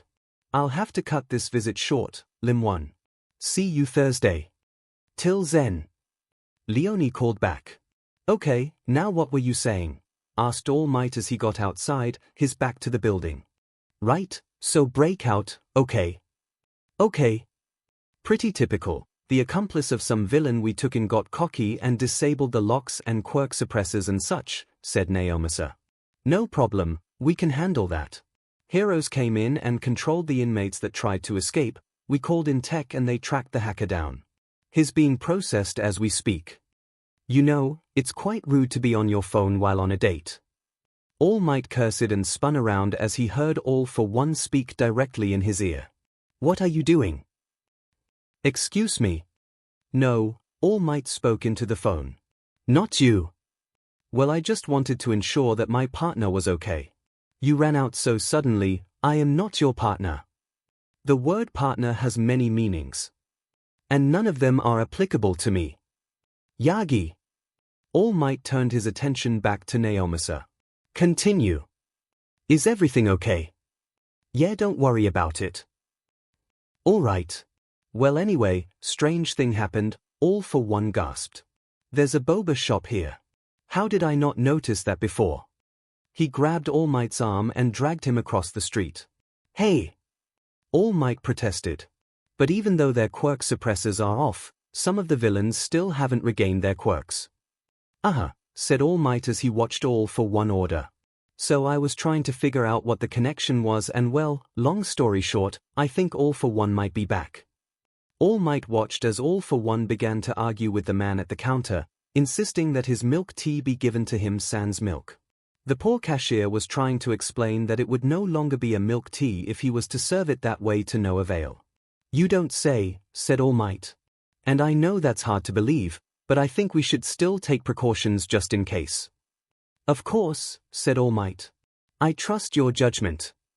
He watched as the cashier eventually surrendered and put in an order for a mango milk tea with boba and no milk. Thank you. I'll do what I can to track him down, and in the meantime, All for One shook his head as he walked back to All Might. Kids these days, am I right? Please be careful, Yagi. We have no idea what he's up to. All for One is a dangerous mastermind that needs to be caught and brought to justice before he inevitably creates mass destruction over the entire Earth. Said dangerous mastermind stopped paying attention as his boba tea was finished and given to him. About time, he said. He then looked at the cat he was holding in his other hand. Deeply sorry, Jello. I'd give you some too, but I'm afraid cats are very bad at using straws. He looked back up at All Might. Learned that tidbit the hard way. Don't worry, All Might said into the phone, I know better than anyone just how dangerous he is. 𝐂𝐻𝐵. 𝐂𝐻𝐵. 𝐂𝐻𝐵. 𝐂𝐻𝐵 folded her arms and looked from Izuku to Katsuki. So, you two want to play heroes, him? Katsuki rolled his eyes as Izuku coughed guiltily. 𝐒𝐭𝐚𝐲 sighed. Now I'm not mad. You boys had good intentions, just bad execution. Like hell we did, said Katsuki. We're great heroes. I don't doubt it. However, what you've been doing is highly illegal, which is, in fact, a problem. Katsuki continued, only illegal if you get caught. 𝐒𝐭𝐚𝐲 pointed her finger at him. False, she said. Also you did get caught. The hero of obesity doesn't count. Izuku nudged Katsuki with his shoulder, his hands busy holding Captain Cheeto. Kaken, you can't say that. Course I can, obesity isn't a very difficult word. 𝐒𝐴 turned to Mitsuki who was cackling behind her. I think perhaps Katsuki needs to be taught that possessing the physical capabilities to do something doesn't mean you should. Mitsuki sighed. Probably. 𝐒𝐴 turned her attention back to the children. Regardless, Mitsuki and I have been talking and we've decided that you two need a good legal outlet for your heroic tendencies. I am not going to help at an animal shelter. This animal is far too much work as it is. He pointed vaguely at Izuku. Izuku looked down at the cat in his arms. Are you talking about me or Captain Cheeto? Katsuki glared. Yes. No animal shelter, interrupted Inko. Mitsuki and I were actually thinking an old folks' home would be more appropriate. Katsuki stared at her with pure disgust before looking over at his mother. I wasn't aware you were a SDST, hag. Mitsuki continued cackling. Izuku squinted at his mother. Are you serious? Inko nodded. I think it will teach you boys a valuable lesson and still allow you to feel like you're doing some good. Izuku and Katsuki exchanged a glance. Hi. Izuku outstretched his hand toward the gentleman in the wheelchair. My name is Midoriya. The man just glared at him, making no move to shake his hand. Do I look like I give a F? Izuku laughed and sat down next to him. That was not an invitation, brat. I know. I'm just waiting for my friend. Katsuki soon appeared, walking out of the game room. Izuku, let's get out of here. I'm bored. Izuku shook his head. Mom is going to pick us up in an hour. Katsuki sighed and sat next to Izuku. I already beat all these goobers in Go Fish, now what do I do? Izuku pointed at the man next to them. You can talk to this guy. I bet you'll be just like him when you get old. Katsuki wrinkled his nose. Like I'd ever let myself go like that. Shut your mouth, brat, the man grumbled. You said you beat everyone at Go Fish. Katsuki's cheeks went red. Okay, so most everyone. The man laughed sharply. Let me guess, beach with the walker and cat-eye glasses. You know her. X-ray vision, don't feel too bad. Izuku said, that sounds like cheating. The man shrugged. Probably. She gets away with using her quirk though since it's pretty subtle. What's your quirk? Super Scream. I ain't allowed to use it here since it's dangerous and could create a possible lawsuit situation. He sighed. Izuku and Katsuki exchanged a look. What quirk would you want instead? Asked Izuku. He raised an eyebrow. Well, I've always thought it would be fun to fly, I guess. Izuku smiled. Boy, do I have the offer for you. The nurse picked up the phone and dialed a number. Hello, she said, is this Inko Midoriya? Yes. Can you please come and pick up the children that you brought to volunteer? What did they do? The nurse glanced out the window. In the courtyard, a very fragile-looking man was flying around with whoops and hollers and something that sounded like, take that you cheating beach. Below him, Izuku and Katsuki cheered him on. Unfortunately, they have somehow managed to give one of our residents the power of flight, which is very much against our policy. There was a very long sigh from the other end. Yeah, sounds like them. I'll be right over. Who? Sorry, said All Might, he insisted on coming. He looked particularly annoyed as he gestured to the man a pace behind him. Meet Mr. All. He turned. Mr. All, meet Naomasa. All for One stuck out his hand and shook Naomasa's. Pleasure. Naomasa raised an eyebrow. Likewise, Mr. All. Well then. All for One clapped his hands together. Shall we get this investigation started? So to recap, random villains have been showing up here without their quirks, and that is a problem for you, correct? Yes, said Naomasa, confused. He looked at All Might, who only shrugged. Only thing you have to go off of is that it's some kid with broccoli for hair and eyes wide enough to remind you of your father's death. How do you know that? All for One waved his hand in the air. Lucky guess, he said. Anyways, sounds like the work of All for One all right. But further investigation is needed to find that deviously handsome devil. He pointed past Naomasa. Records are kept down there, I presume. Yes. Wonderful. All for One clapped his hands together and began to stroll down the hall. Naomasa turned to All Might. He knows about All for One. All Might sighed. More than you're possibly aware, oh zero. Oh zero. Oh zero. Oh Kaken. Izuku jumped on Katsuki's bed. Unfortunately, Katsuki was in the bed and was also slightly jumped on. Katsuki screeched. What? Wake up, Kaken, I have something to tell you. Katsuki blinked violently and looked around, noticing it was still very dark and very much still night. What time is it? Like 3. But that's not important. Katsuki looked at Izuku, who was now sitting cross-legged at the end of his bed. How did you even get in here? Izuku held up a hand. Lock-picking quirk from a robber and a stealth quirk from the hobo, but Kaken, Katsuki grabbed his pillow and pressed it over his face. I don't care. I want to sleep.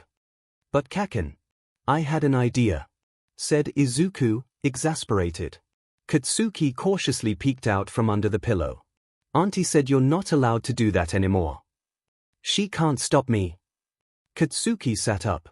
Okay. Is it a good idea? Izuku hesitated. Well, I'm not sure yet. I had it like 5 minutes ago, so it's still only a baby idea. Katsuki cautiously sat up. Okay, well, you know how Mom said no more heroing. A hair. And she also said I can't give quirks to old people. Right. But I want to help people with my quirks. Izuku, what are you getting at? I think we should set up a business to give quirks to quirkless and trade bad quirks for good ones. This, like so few things on this plane of existence, managed to make Katsuki shut up. He finally said after a moment. Good idea, right? Katsuki thought about this for a few seconds. Apparently, it was not enough seconds because when he finally spoke he said, I'm not sure yet. Izuku flopped over, his head and arms dangling over the side of the bed. Yeah, well, I can't do it yet. We gotta get a lot of money if we wanna start a business. How do you know that? I looked up how to start a business. Google said that you need money. How do we get a lot of money? I looked that up too. I guess we need investors. Katsuki mulled this over for a moment. I don't know what that is. Izuku sighed. Neither do I. Oh, zero. Oh, zero. Oh, zero. Oh, yep, this looks like the work of All for One, said All for One as he riffled through the papers. I'm afraid we'll need to confiscate these records for further investigation. What? Naomasa sputtered. You can't confiscate police files. Sure we can. Tarahashin is Japan's #1 hero. I'm pretty sure he can do whatever he wants. Naomasa turned to All Might, who was looking somewhat awkward. Could we please at least get a copy of them? You can understand why this situation is rather personal. Naomasa raised an eyebrow. Yeah, sure. Let me just go grab a college to assist. Naomasa quickly grabbed 𝐒𝐭𝐲 to keep an eye on All for One and then meet back up with All Might. He crossed his arms and stared at his friend. Yagi, what the F? All Might winced. I know his a lot. Naomasa waited a second before prompting him. But, no but. His just a lot. Why is he here? Look, I know it's a little crazy, but I do promise he unfortunately has far more insight on this than either of us. Naomasa sighed and continued walking to the copier. All Might followed close behind. Just give him a chance. Naomasa angrily punched buttons into the machine. I don't trust him, Yagi. Oh yeah? No, don't do that. I can assure you he is not trustworthy in the slightest. Naomasa squinted at him. But you trust him? I trust him to do what's best for himself while being as irritating as possible. Right now our goals align, so I see no harm. What's his goal? All Might pointed to the newly copied file. To see that individual returned to justice. Naomasa, noticing that this was a strange way of wording the sentence, squinted at All Might. All right then, he drawled. The two walked back in relative silence. Oh yeah, Naomasa finally broke in. This might be a little rude, but is All blind? All Might groaned. I have no idea. 𝐒𝐭𝐲 was pretty sure he was on babysitting duty. Naomasa had told him to keep an eye on a friend of a friend as he made some copies of something or other, but he had said it in a way that meant, make sure this creep doesn't steal any drags in evidence and try to sell them on the black market, which pretty directly translated to babysitting duty. So, started 𝐒𝐭𝐲, trying to make conversation. How do you know 𝐒𝐭𝐻𝐲? All for One looked up from the files he was rummaging through. Who? 𝐒𝐭𝐚𝐲 tilted his head. The detective. Oh, him. Yeah, I don't know him. Then what are you even doing here? You know, said All for One, avoiding the question. You really remind me of 𝐤𝐿. This, being a rather nonsensical sentence, severely confused 𝐒𝐭𝐚𝐲. What? She's my cat. Sweet thing, bit of a violent streak if I'm being honest, but she means well. Excuse me. Well, it's mostly the eyes, I think. And the whole. All for One gestured vaguely at his face. You know. Cat quirk and all. Sir, that is seriously offensive. Is it? You must excuse me, I'm afraid social norms have changed a bit since I was young. Kids these days always getting offended about little things and all that, he said. I mean no harm. I'll have you know that I am in fact a lover of many quirks. He paused. Well, except for some mutation quirks, I suppose. Very difficult to handle and all that. 𝐒𝐭𝐚𝐲 was in a state of shock. Before he could say anything though, All Might and 𝐒𝐿 returned. Oh good, said All for One. You're back. I was getting bored. I'm done, said 𝐒𝐭𝐚𝐲 as he immediately left the room. All Might watched him. What did you do to him? He asked All for One. All for One scoffed. Nothing. He's just sensitive. All Might sighed and turned to 𝐒𝐿. I'll have a gift basket sent as an apology. Oh, is that the file? Asked All for One. 𝐒𝐿 raised the papers. This is the copy. He held them out towards All for One. All for One crossed his arms. That's very unnecessary. I don't know how you missed it, but I do not, in fact, possess eyes anymore. That means I can very much not read that file. Just give it to Todoroki. Oh, said 𝐒𝐿, slightly embarrassed despite the fact that he was still entirely unsure as to how All for One could have possibly pointed out the paper and recognized that 𝐒𝐿 was holding it out towards him and also be unable to see. He decided to ignore this jarring plot hole in his life by changing the subject. Mr. 𝐿, I don't think you ever told me how you're involved with All for One, actually. All for One opened his mouth but was cut off by All Might. He actually had his own quirk stolen by the same person you're looking for. He not quite lied. 𝐒𝐿 raised his eyebrow. All for One, he asked.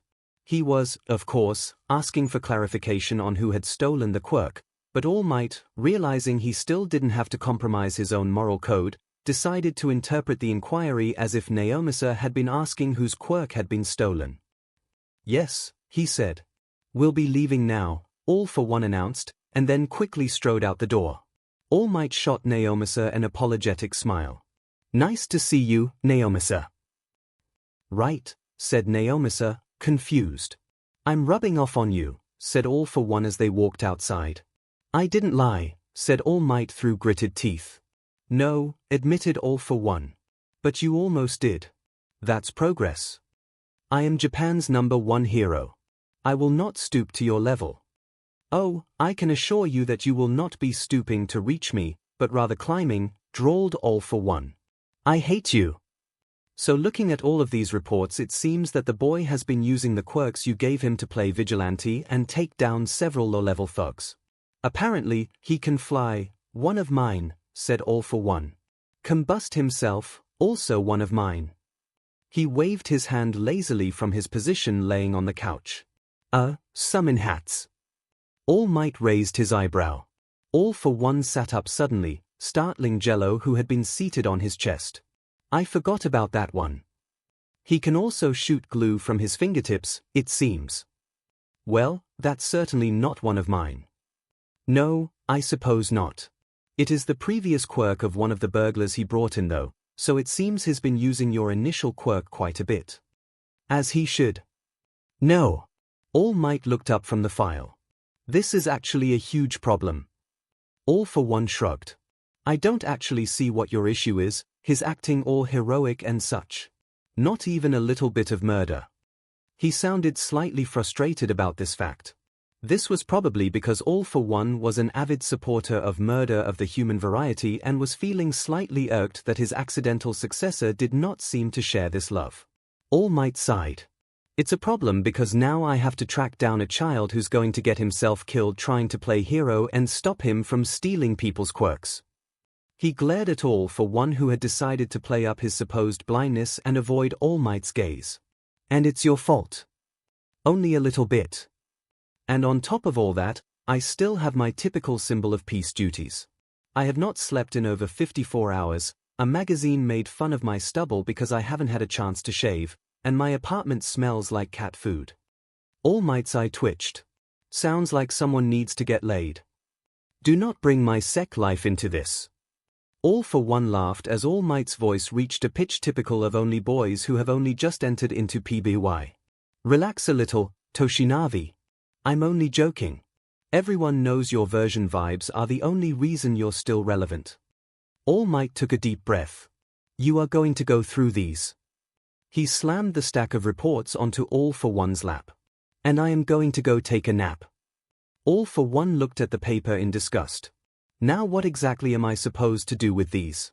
I'm blind. All Might smiled. A dangerous, unhinged smile. Figure it out, Mr. Supervillain Mastermind. He then turned on his heel and slammed the door to his bedroom behind him. All for One looked at Jello, who was curled up next to him and hadn't batted an eye at the situation. See, he told his cat. This is what the chemicals in the water are doing to the youth. Oh zero. Oh zero. Oh zero. Oh hey, Mom. 𝐒𝐭𝐻 looked up at Izuku. Can I go over to Kaken's? 𝐒𝐭𝐻 raised an eyebrow. Just to be clear, you want to go to Katsuki's apartment, right? Not off trying to catch thugs, correct? It was, unfortunately, a very necessary distinction. Izuku rolled his eyes. Yes. I just want to tell him about my new idea. 𝐒𝐭𝐻 went pale. I thought I told you to stop having those, she said in a hush. You see, in the past Izuku's ideas had proved to be very bad and very illegal. This one's different. It's not hero stuff, I promise. Well, really it's sorta the opposite. 𝐒𝐭𝐻 glared at Izuku. Now what on earth does that mean? Never mind, love you mom, gotta go now, bye. Sensing that he'd messed up, Izuku sprinted from the room and out the door, presumably to tell Katsuki about his new, unheroic idea. Hi, Auntie. Hey there, buddy. Mitsuki ruffled Izuku's mess of green hair as his head popped over the counter. Does your mom know you're here? Izuku thought about this. Eventually, he came to the conclusion that even though 𝐒𝐭𝐻 had not technically allowed him to go, she was aware. Yes. Mitsuki raised an eyebrow. Good enough for me. She continued to peel her orange and put the pieces into a bowl. I'm making a snack for the brat. You want one too? Izuku shook his head. I'm just here to tell Kaken about my new idea. Izuku decided that it was a good time to climb up onto the bar stool and spin it around, his feet kicking out and pushing off the side of the bar to keep his momentum going. This meant that he did not see the mischievous smirk on Mitsuki's face. Oh. And what exactly is this new idea? Secret. Can't tell you. You and Katsuki aren't going to go off playing hero again, right? Izuku rolled his eyes and stopped spinning. He threw his arms onto the counter and slumped forward. No, he grumbled. Mom says I can't do that anymore. Mitsuki shrugged and threw away the orange peels. Well, you don't always do what your mom tells you to. I mostly do. Not when it comes to heroics, you don't. Mitsuki moved to the sink and rinsed off her hands. When you've got a noble cause, you're just as much of a menace as Katsuki.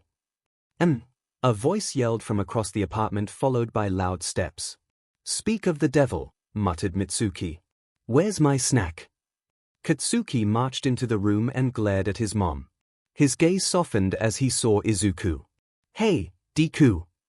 Hey, Kaken. If you're gonna be a brat about it, you can get your own DMN fruit. Mitsuki crossed her arms. You raised me this way, old hag. Mitsuki grabbed the bowl of fruit and flung it much like a frisbee across the room. Katsuki yelped but caught it all the same, nearly sacrificing his balance in the process. Din right I did, she said, a hint of pride in her voice. Katsuki laughed. Come on Deku, let's go to my room. Oi, brat. Katsuki looked at his mom as Izuku climbed off the barstool. Izuku says he has an idea. Be careful. Katsuki rolled his eyes. Like anyone could hurt me. Your overconfidence is going to get you killed. Mitsuki yelled as he walked away. Only if looking at your ugly mug all day doesn't do it first. Katsuki yelled back and slammed his door behind him. Izuku sat on Katsuki's bed and smiled at him as he ate a slice of his orange. You really love her, heh? Katsuki looked at him like he was crazy. Of course I do. She's my mom.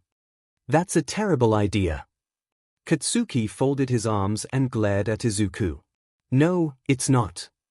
I hate to agree with my mom, but you're really going to get us killed. Izuku let out a huff of frustration and crossed his arms. Kaken, I worked really hard on this plan.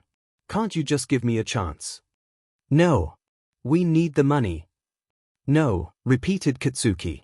At this point the two equally stubborn boys both glared at each other, waiting for the other to relent. I'll let you borrow some of my quirks. Izuku finally added. Katsuki thought about this for a moment. Fine, 𝐂0. 𝐂0. 𝐂0. 𝐂_Jello, said All for One, addressing his cat. I am currently quite bamboozled. Jello, being a cat, did not reply. All for One flipped through the police reports that All Might had rather forcefully shoved at him and sighed. It seems that even while I was high, my intuition was too great for me to handle. I have given my quirk to the most diabolical of children. There was a picture on one of the reports of a thug covered in injuries that, if the testimony was to be believed, was sustained from a barrage of floating hats the boy had summoned. All for One shook his head. Absolutely diabolical. Jello, instead of replying, did that cute little kitten yawn complete with the smallest of mews. Please at least pretend to pay attention to my briefing, Jello. Jello, having a mind of her own, walked away. All for One shook his head but continued regardless. There is seemingly no connection in any of these attacks. It is obvious to me that we are dealing with a cunning child. Clearly a MSTR of evasion. Devious little monster. All for One wiped a tear from his non-existent eye. I couldn't be more proud of my accidental successor. All for One stood up and lectured Jello, who had begun to clean herself in the corner. Still, I absolutely must get my quirk back, and this genius is making it far too difficult for me. All for One decided his findings must be shared and walked to All Might's door and pounded on the surface. Tubinary. I have made a discovery. All Might, groggy but excited, flung the door open. You found him. Quite the contrary. I've come to the conclusion that he can't be found. All Might's eye twitched. You woke me up to tell me that you discovered nothing. I suppose I did. All for One shrugged. Progress is progress, I guess. That's not progress. That's the opposite of progress. All Might, despite his well-needed nap, was still lacking much of the sleep he needed to keep a stoic nature.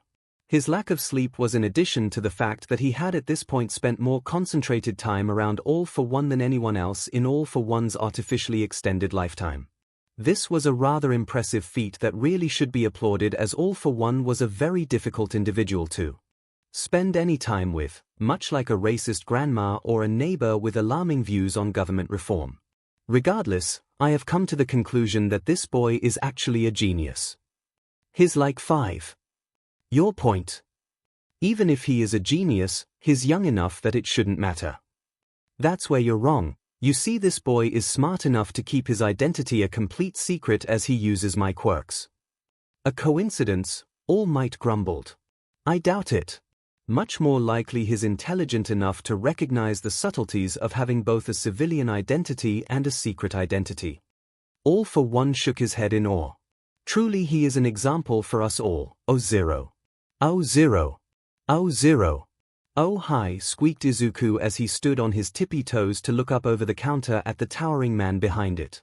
My name is Izuku Midoriya and this is Katsuki Bakugo. Do you need our addresses? The man raised an eyebrow. No, I'm okay. He squinted. What exactly are you doing? We're entering the tournament, of course. It's not too late, is it? The man did not stop looking confused. You what, 6? I can't, 6 3/4, interrupted Izuku. I'm 7, added Katsuki. That's still too young. Katsuki put his hands on his hips and glared at Izuku. See? I told you this wouldn't work.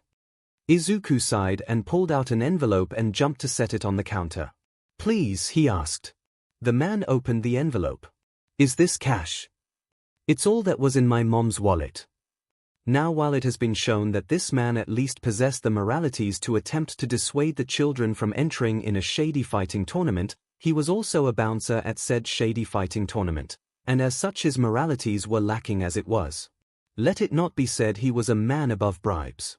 He pocketed the cash and put on a large smile. Well, I see no problems with you entering at least. He reached over the counter and handed Izuku a clipboard with paperwork and a pen. Just fill out the paperwork and I'll send you on your way. I feel the need to mention that although both Izuku and Katsuki were highly intelligent for their age, they were both very young, and as such they were just barely able to read through the paperwork when they worked together. As they finished reading, Izuku put the tip of the pencil to the paper. What do you want me to put your stage name as? Katsuki glared. Why do you get to write? 'Cause I'm better at spelling than you. It's just my name. I think I can handle it. Izuku rolled his eyes. It's your stage name. Think of it as your hero name but before we actually become heroes. Fine. Call me Super Murder Explosion King of Death. Izuku squinted. He wrote something. He paused. He erased it. That's too many words. I'm just writing King. JRK. Izuku handed back the clipboard and the paperwork. All done, he said. Fantastic, replied the bouncer. I'll try to pair you up with someone who won't kill you immediately. Izuku turned to Katsuki. Did you hear that, Kaken? That's so nice of him. Oh zero. Oh zero. Oh zero. Oh hey, Mitsuki. Inko sounded quite frazzled, even over the phone. Of course, being a young single mother with mild anxiety and a child like Izuku, this had quickly become her default tone. What's up?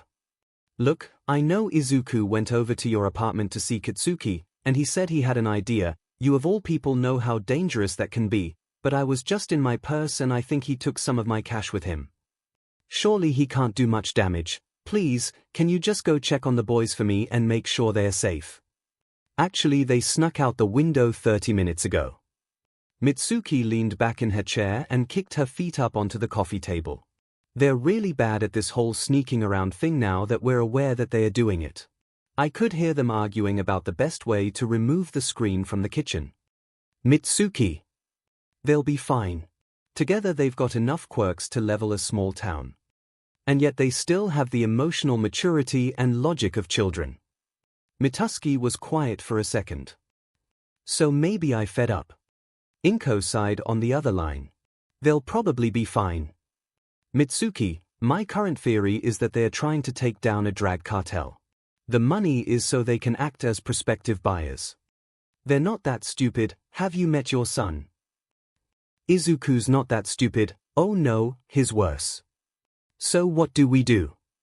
I can guarantee you one thing, after today, we put an end to this. There was a second of silence. And we take away their video games. That feels like fair enough punishment. Okay, kids, the bouncer for the fighting ring knelt next to Izuku and Katsuki. I put in a good word for you and got you put up against a pretty weak guy. We don't need your pity, protested Katsuki. The man raised an eyebrow. Yes, you thing do. He shook his head softly. Anyways, this lowlife has some kind of shockwave quirk, so look out for that. He's also pretty overconfident, so if he gets a good hit in, just play dead or something. Katsuki plugged his ears and closed his eyes. Stop. I don't want spoilers. The man rolled his eyes and looked at Izuku. You get all that? Izuku nodded. Yup. Oh, and what was your name?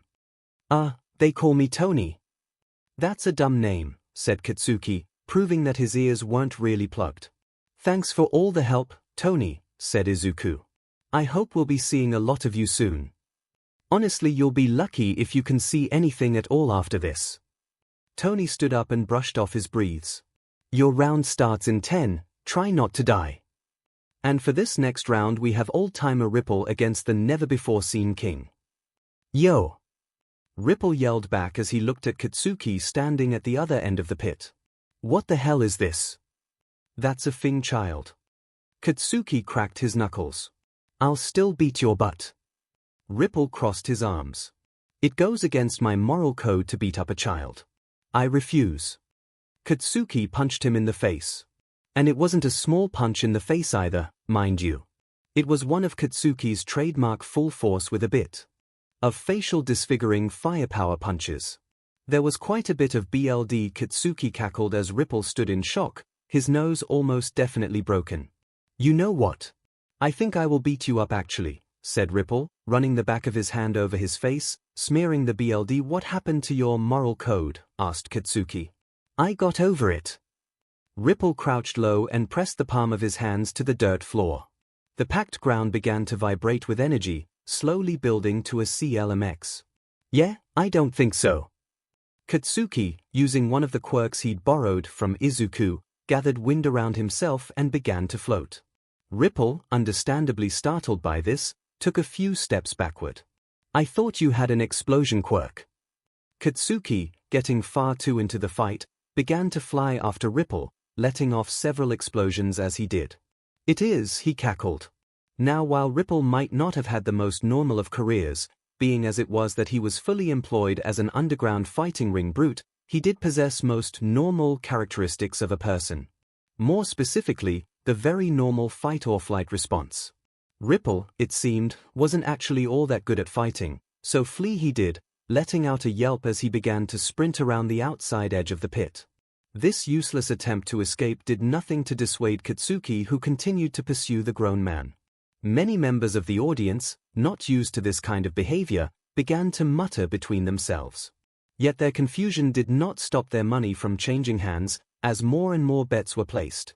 Izuku ignored most of their activities, opting to yell helpful tips at Katsuki, who proceeded to ignore every single one of them. Why are you flying? Yelled Ripple in an almost manic tone. That's not your quirk. It's a quirk that I have, ain't it? That makes it my quirk, replied Katsuki. Ripple squeaked in a very pathetic manner as he rolled to dodge Katsuki, who had decided to dive at him, hands ablaze. I give. You win. He held his arms up in surrender. Katsuki paused. Already? Man, you're boring. He rolled his eyes and flew back out of the pit. He gave up, Deku. Great. That means we won. I won. Whatcha mean we? Izuku grabbed Katsuki's arm. I'm taking my quirks back. I didn't even need both of them. You overestimated that baby. Mom says overthinking situations is only normal and that anyone who doesn't is probably a brain-dead idiot who's never had an anxious thought in their life. Katsuki raised an eyebrow. Your mom says a lot of weird things. Well, your mom calls you a son of a beach. At least she knows her place. At this moment Tony interjected, handing a large wad of cash to Izuku. Your winnings. That wasn't bad, kid, he told Katsuki. You stayed alive much better than I thought you would. He gestured to the money. Some of that is mine. I bet against you. Sorry, said Izuku. Tony shrugged. Next time I'll know better. There will be a next time, right? Izuku and Katsuki exchanged an excited smile. Absolutely, said Izuku. Oh, zero. Oh, zero. Oh, zero. Oh, absolutely not, yelled 𝐒𝐭𝐴 the moment the two opened the door to Katsuki's apartment. What is wrong with you two? Sneaking out, stealing money, how is that behavior heroic at all? Izuku shrank back. But you said I wasn't allowed to play hero anymore. 𝐒𝐭𝐴 did, in fact, tell him he was not allowed to play hero anymore. However, in saying this she by no means intended for him to go the opposite route and participate in an illegal fighting ring. I just wanted you to behave normally for once. Katsuki laughed. He doesn't know how to do that, auntie. 𝐒𝐭𝐴 turned to glare at him. You better watch your mouth, mister. This is your execution too. Masaru put a kind hand on 𝐒𝐭𝐴's shoulder. Maybe we should take this to the living room, okay? Let's just try to stay calm. They are both safe, aren't they? 𝐭𝐴 took a big breath before following 𝐒𝐿𝐿 into the living room. The two boys sat down across from the three adults and fidgeted uncomfortably. Or Izuku did at least. Katsuki crossed his arms and seemed to accept his predicament with more grace than most grown adults possessed, that or more indignation. "All right, boys, we've been talking and it's time for a few rules," said Mitsuki, clapping her hands. "First, no more sneaking around. You're very bad at it as it is, and you're too young to be wandering around without anyone knowing where you are." Izuku and Katsuki exchanged looks. It seemed neither one was too concerned with this new rule as they offered no protests. Second, Mitsuki was interrupted as 𝐭𝐴, unable to hold it in any longer, blurted, "Where were you?" Izuku shrank away a bit. At a fighting ring," he confessed. "We beat their buttes," contributed Katsuki. "How on earth did you find a fighting ring?" Izuku smiled shyly. "Unrestricted internet access." 𝐭𝐴 shook her head. "That'll be changing too." She waved her hand at Mitsuki. "Continue." "Second," said Mitsuki, "you will be chaperoned to any activities that we deem dangerous." Katsuki shot up from his seat. "You can't do that. I can't have my mom babysitting me as I beat up people." Mitsuki laughed sharply. "Oh no, not me. Apparently, I'm too encouraging of illegal activities to be the designated chaperone." Katsuki turned his attention to 𝐭𝐴 in horror. "Auntie." 𝐭𝐴 shook her head. "I about have a heart attack every time Izuku uses any of his quirks. If I chaperoned Izuku would be an orphan within a day." Katsuki slowly took a step back. "No," 𝐒𝐿𝐿 waved. "It'll be a great bonding activity, son, and a chance for me to get caught up on my cross-stitch." Katsuki gurgled something incomprehensible and sunk to his knees. Izuku tilted his head. "Wait, so you guys are okay with us being in an illegal fighting ring and doing other activities? Just as long as one of you supervises?" Mitsuki shrugged. "We talked about it. When I was a teenager my parents said don't do drags, so I sold them instead. They said don't kiss boys, so I created Japan's largest drag cartel. They said don't drop out of school, so I bribed politicians into creating new laws that benefited me and ensured my safety despite my constant violation of the Geneva Convention." She waved a hand nonchalantly. "Who are you?" asked Katsuki. "Your mother, brat," said Mitsuki. "Anyways, all that is to say that I know better than anyone that it's better for a parent to support their children and make sure they are safe rather than just outright ban them from fun but slightly illegal extracurriculars. Hence the new chaperone system." Izuku nodded. "I'm okay with this." "I'm not," yelled Katsuki. "Your opinion doesn't matter, 𝐿𝐿𝐿." Mitsuki laughed. "His right, brat. You ain't getting out of this house unless your father is by your side." Katsuki groaned. "Also because of tonight's activities you're grounded from all video games for a month." Katsuki groaned louder.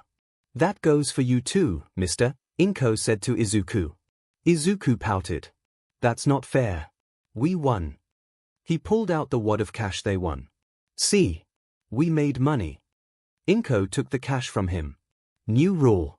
10% of winnings you two make will go towards paying for my therapy." Tuesday was a particularly difficult day for All Might. There wasn't necessarily anything specifically that had made it a difficult day, more so just several small things that had continued to occupy a portion of his mind. There was an increase in run-of-the-mill villains as a new quirk-enhancing drag gained popularity. He had no new leads on who may have stolen All for One's quirk, and All for One himself was still occupying his apartment with his so-called seeing eye cat, Jello. In short, All Might had no more FS to give. Unfortunately, All for One was apt at demanding FS that did not exist. "Why if it wasn't my dearest friend, Tabitha?" said All for One with far too much cheer as All Might entered the apartment. All Might winced. "Are you even trying anymore?" "I never have," said All for One. "That's beside the point, I have someone I want you to meet." A man with shaggy hair and glasses, the kind typically associated with Harry Potter and John Lennon, stepped out from behind All for One. "Hi. This is Bratofu HPG's, Botan Hattori," corrected Botan. "A friend of mine from my addiction recovery meetings," All for One said. The poor man was recently kicked out of his home and is in desperate need of a place to stay. I, being a loving and charitable individual, kindly offered up our apartment.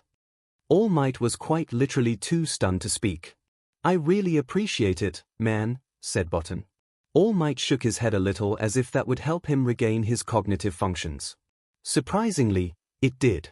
He looked at All for One. Could I speak to you? He asked. Privately. In the bedroom.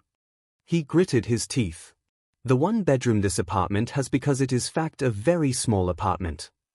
Certainly.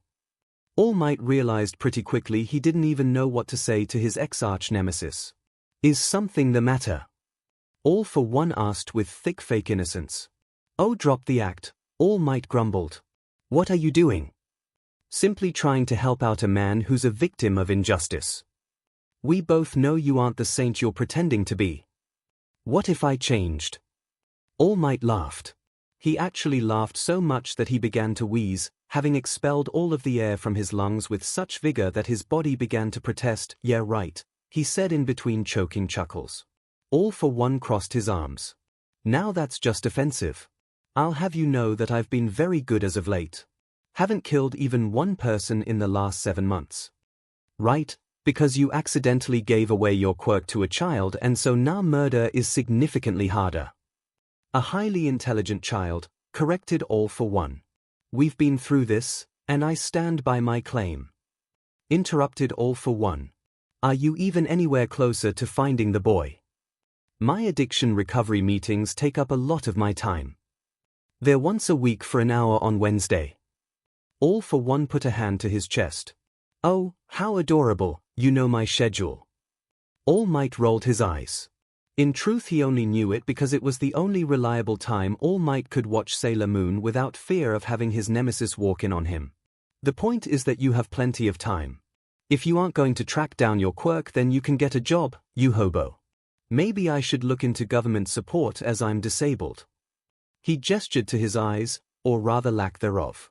I will not allow the money I spend on taxes to go to the likes of you. Fine, fine. I keep trying to find my quirk, said All for One. You know I wouldn't expect you to still be so adamant about this. I mean it's clear that whoever does have my quirk intends to use it for good. I'm just not comfortable with the idea of some random child running around with the nuclear bomb equivalent of a quirk trying to take down villains. All for One side. If only he was evil, then my legacy could continue. Thank heavens he's not. Now back to Hariban, I assume you're okay with him staying for a while. What? No. How on earth did you get that impression? Well, if you want to kick him out you'll have to tell him yourself. The poor man has nowhere else to go and I wouldn't be able to stand his face if I was to deny him shelter. All for One dabbed at a fake tear. Not after everything he's been through. You don't have eyes anymore. Why exactly are you still pretending to cry? All for One stopped. I was a theater kid. It's just in my BLD. Hattori, said All Might, stepping out of his bedroom. You can stay. Bottom beamed and opened his mouth to speak but was quickly silenced as All Might lifted a finger. However, he continued. There will be a few ground rules. No more pets, Jello is more than enough as it is, do not under any circumstance eat my bacon, and for heaven's sake please just try to be a better roommate than this monster. He gestured to All for One. Of course. Anything you want. Thank you so much for offering me a place to stay. And I swear that I won't try to come between you two and I'll respect your relationship and everything. You have nothing to worry about. All Might squinted at All for One. What exactly did you tell him about us? Why just that you're my longtime partner, sweetheart. All Might's eye twitched. I'll have you know that it is nothing more than dregs of my good morality keeping me from murdering you on the spot. Love you too, babe. Oh zero. Oh zero. Oh zero. Oh go Katsuki. Masaru paused in his knitting for a moment to holler at his son who was at that moment fighting a man nearly 3 times his size in a pit that was the home of the slightly illegal fighting ring the 7-year-old was currently participating in. He turned to the weasel-like man sitting next to him. The little one is mine. I'm so proud of him. The weasel man nodded and pointed to the sidelines where several of the other contestants were watching. "Mine's the brute with the purple cape and all the teeth." 𝐿𝐼𝐴 whistled. "Wow, he's got quite the build." The man smiled and pulled out his wallet to show to 𝐿𝐼𝐴. Among several stranger items was a picture of the brute. In it, he was grinning at the camera as he held up another man by the neck, much as an apt fisherman might display their catch. "They grow up so fast," he said in a rough voice. 𝐿𝐼𝐴 nodded in agreement and turned his head back to the fight. "Oh," he said in surprise. "It looks like it's Izuku's turn." He looked back down at his knitting as he talked. "He's my son's best friend. The two of them get along like a house on fire." He paused. "Actually, Izuku did light his house on fire once if I recall correctly." He paused again as he watched the fight. "And now a grown man too, I suppose," he said as Izuku's opponent ran around trying to put out the flames eating their clothes. "I wonder what that man did to make Izuku so angry." "Broke his all-might doll," said Katsuki, translating for the still furious Izuku. "Ah," said 𝐿𝐼𝐴. "That would do it." Izuku's opponent had, in fact, been dragged away from the arena as at that point he was incapable of using his legs and was still partially on fire. Izuku had continued to scream for several minutes more. "Izuku," said 𝐿𝐼𝐴. "If you don't mind me asking, why exactly did you have one of your All Might figurines on you?"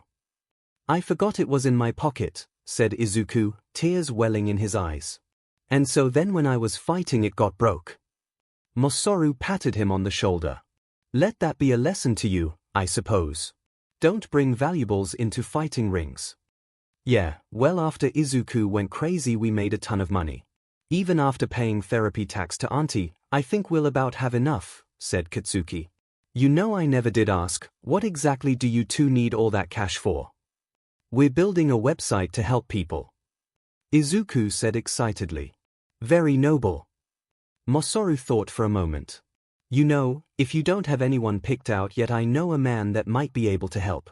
He's a little down on his luck and could probably really use the money."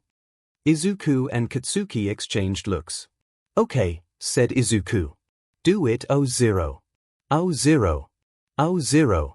Oh, hello." Botan answered the phone. "Hi, Hattori. This is 𝐿𝐼𝐴 Bakugu. We met at that coffee shop a few days ago." Botan immediately perked up.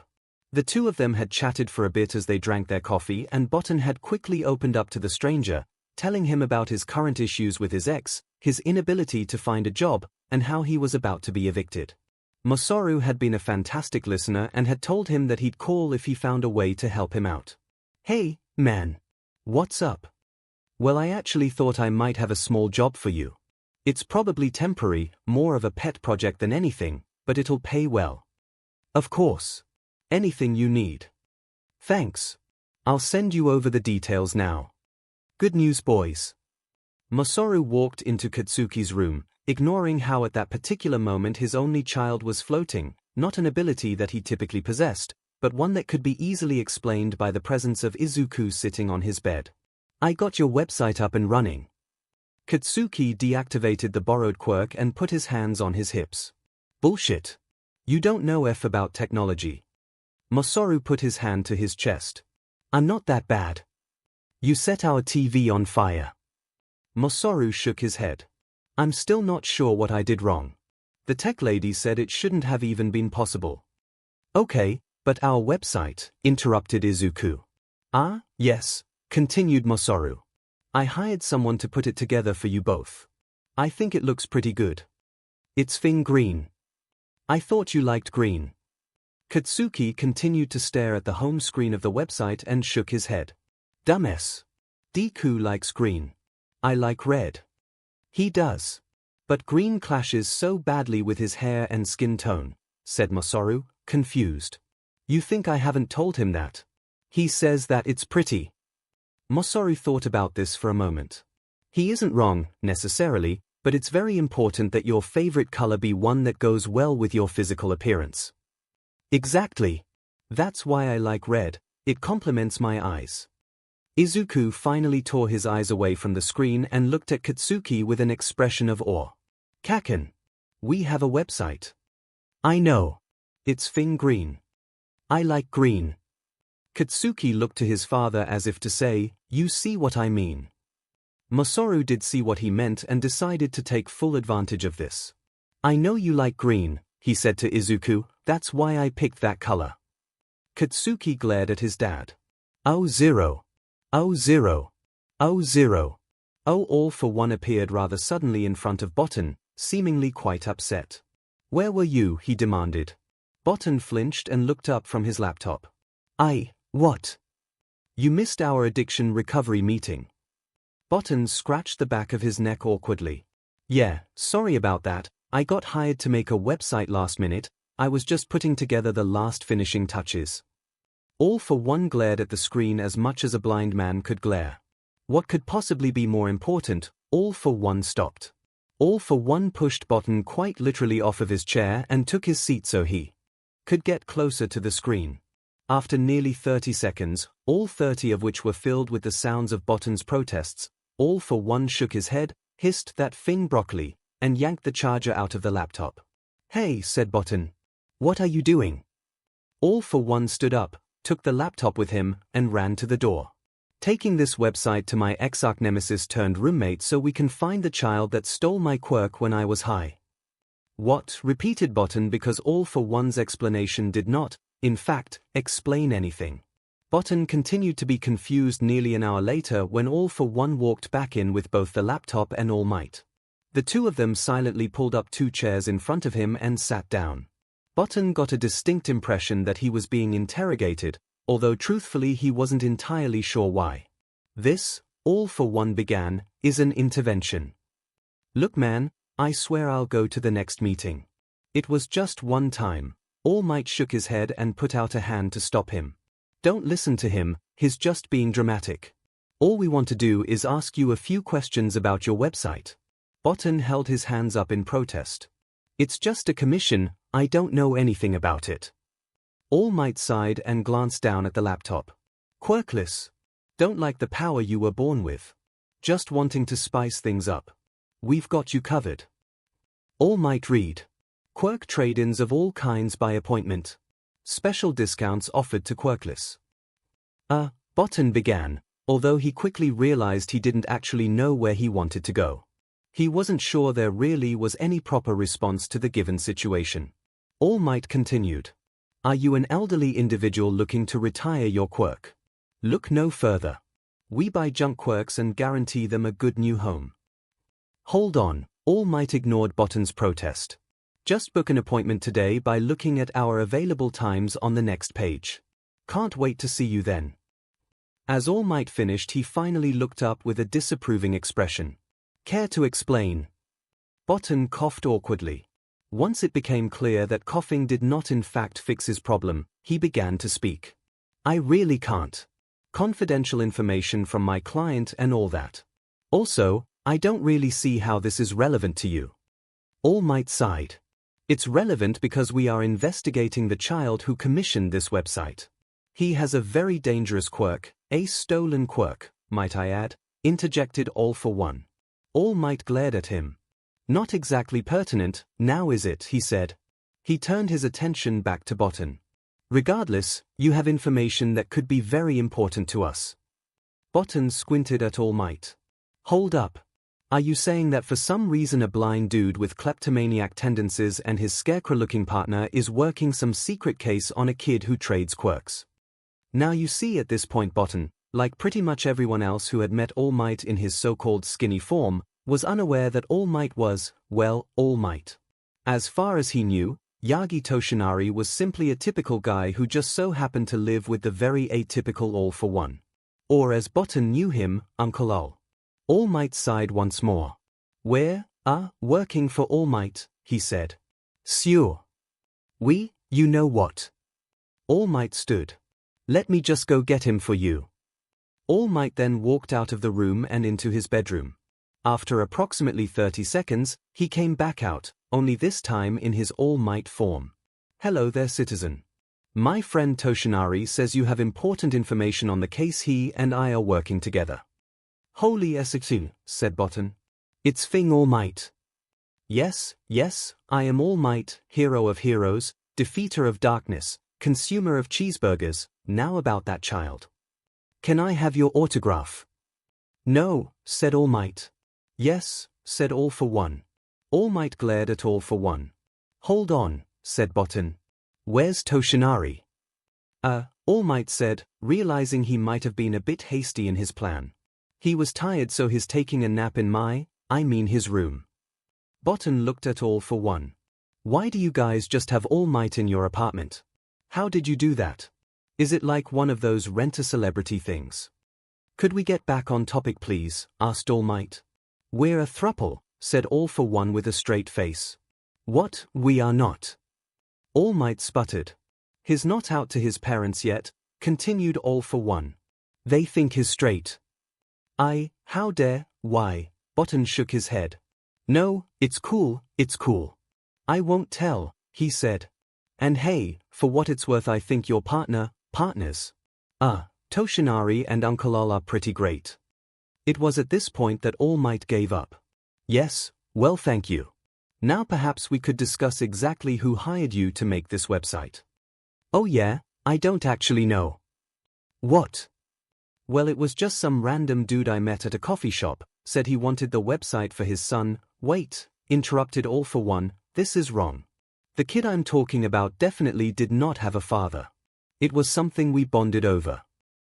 Doesn't everyone have a father? Questioned Botan. That's what I said.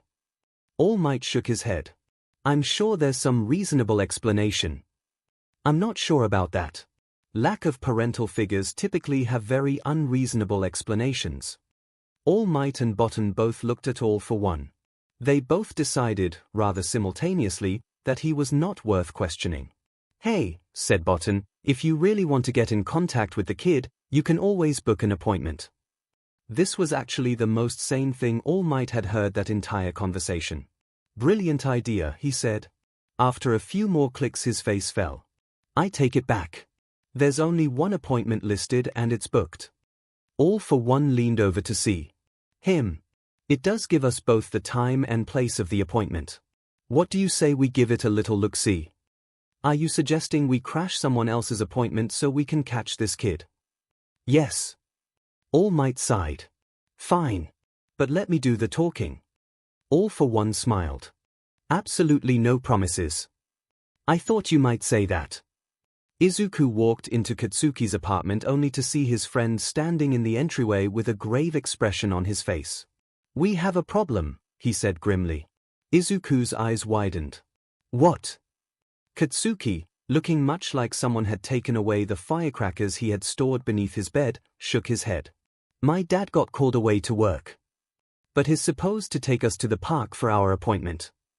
At that moment Mitsuki stepped around the corner, a wide grin on her face. Surprise, she sing-songed. Katsuki jerked his thumb towards her. The hag is taking us today, he hummed. We're going to have so much fun. Mitsuki clapped her hands excitedly. I'll teach you boys all my tricks of the trade. Fun fact, torture actually rarely persuades people to give you factual information, they usually tend to just make up something to get you to stop. Took me a while to figure out that one, she said with a wink. Katsuki, used to her antics, rolled his eyes. We aren't integrating anyone, we're just giving some lame but kid with a shitty quirk a slightly less shitty quirk. Please don't hurt our first client, auntie, added Izuku. You boys do know I'm just joking, right? I'll let you two have your fun. Won't interfere in the slightest, promise. She put her hands in the air to emphasize her innocence. Katsuki glared at her. Mitsuki returned the glare. Why are you so distrustful, brat? 'Cause you're a former warlord with a chaos K&K.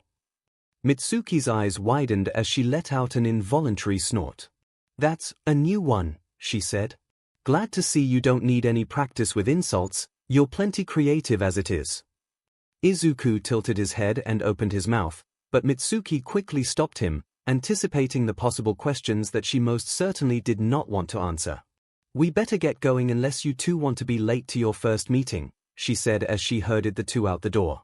Excuse me. Izuku walked confidently up to Hitoshi as Katsuki trailed slightly behind. Are you Shinsu? Hitoshi raised an eyebrow. He'd been expecting someone a bit more mature.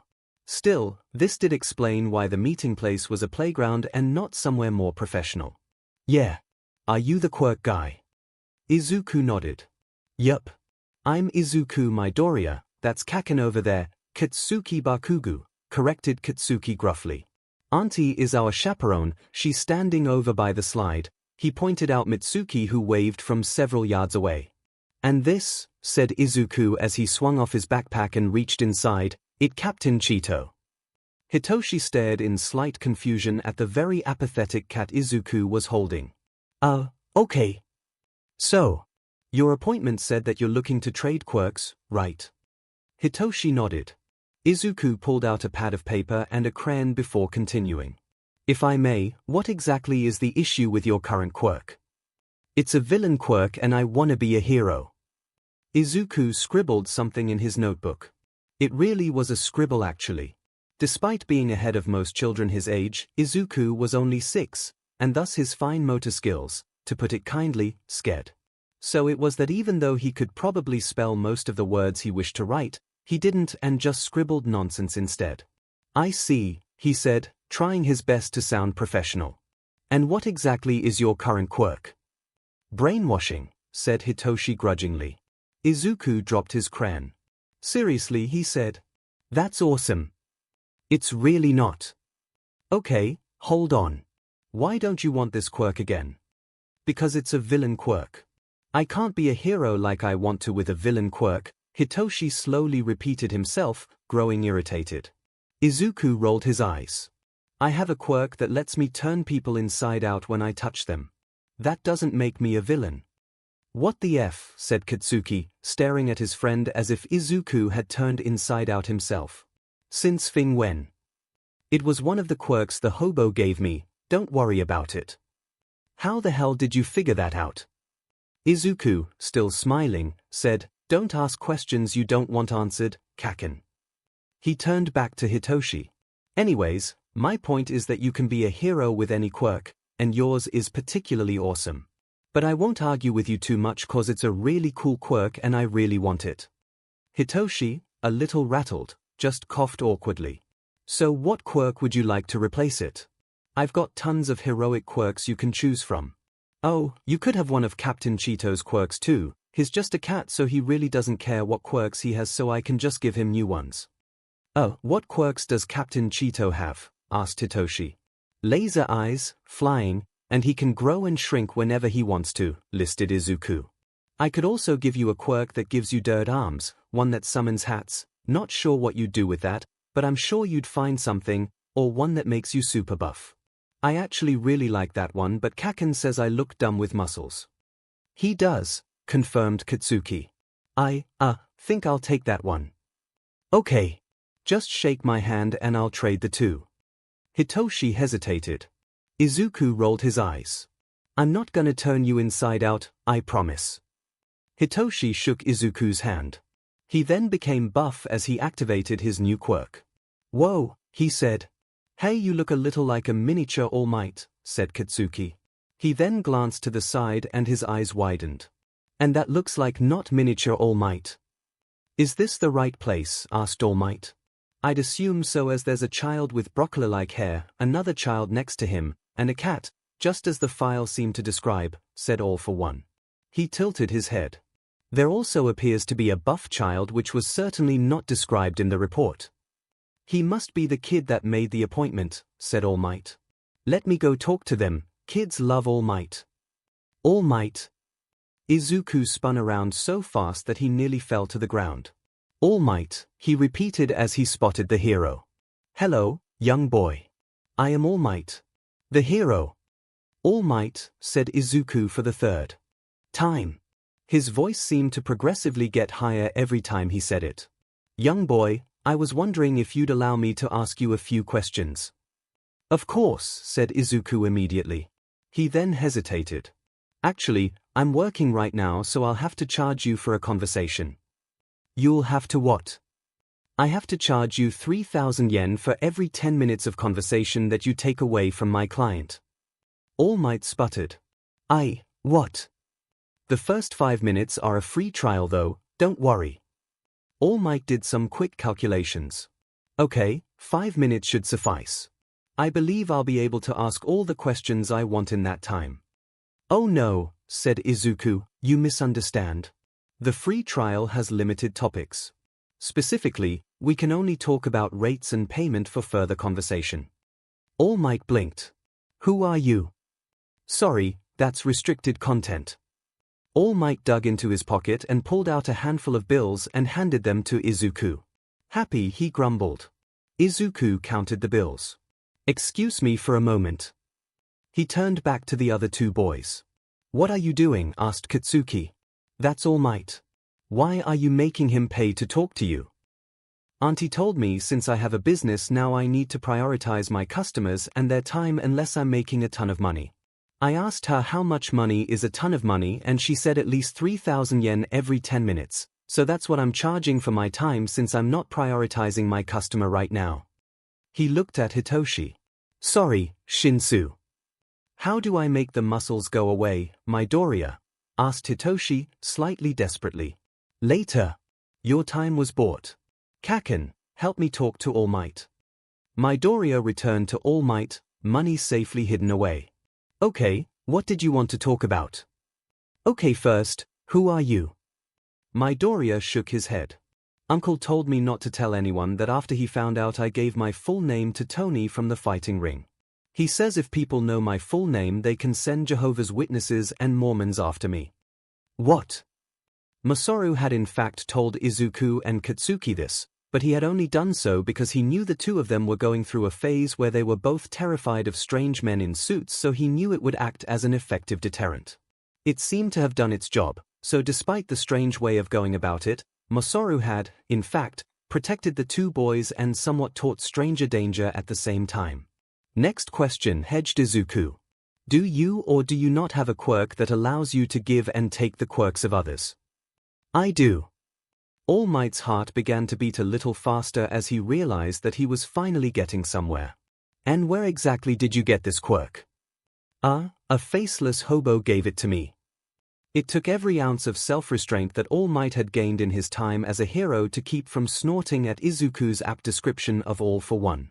Which of course, probably just because All Might was thinking of him, was the exact time All for One decided to intrude on the conversation. What are you doing? Hissed All Might. I felt that I was being made fun of and I will not stand for such slander. Hey, said Izuku. It's the hobo. Katsuki's eyes widened. That's the hobo that gave you your quirks. Yeah. See, I told you he didn't have a face. Katsuki eyed him warily. He doesn't look much like a hobo though. He's in a suit. Yeah, Izuku also looked a bit uncomfortable. Maybe he's a Mormon.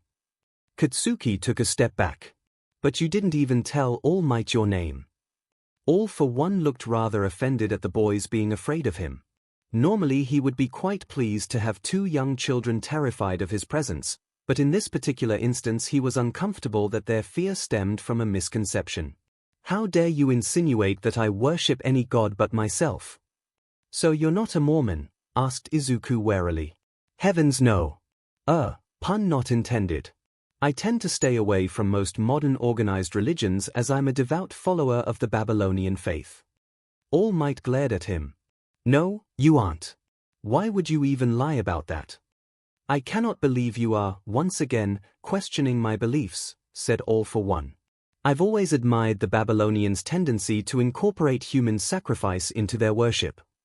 You're sick. Also, I don't think they even did that. Once again, the white man questions the culture of others just because it's different than what he's used to. The privilege reeks.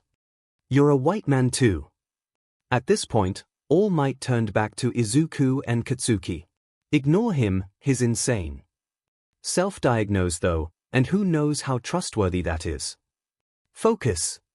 All Might yelled at All for One. So anyways, he said to Izuku. That quirk of yours is certainly too much responsibility for someone as young as you, so give it back to me, said All for One. Please do not do that, said All Might. It's too much responsibility for him too. All I want is for you to maybe come with me, bring your parents. I don't have a dad, Izuku said at the exact same time All for One said, he doesn't have a dad. Your mother then, and the three of us can go and discuss what the next course of action should be. No thanks, said Izuku. All Might recoiled. But why? It's not your quirk. Yeah, it's his. Izuku pointed at All for One. And I don't think you want him to have it either. Well, no, but that's because he's a psychopath. But I'm not. And I'm using this quirk for good, see? He pointed at Hitoshi. At that point, Hitoshi had sort of figured out how to control the new quirk. Not very well though, as only half of his body had deactivated the quirk and he was not tipping slightly towards his buff side. All Might sighed. I'm afraid I must insist that we get this all sorted out. We really can't have someone with your power just running around. Izuku kept looking at Hitoshi.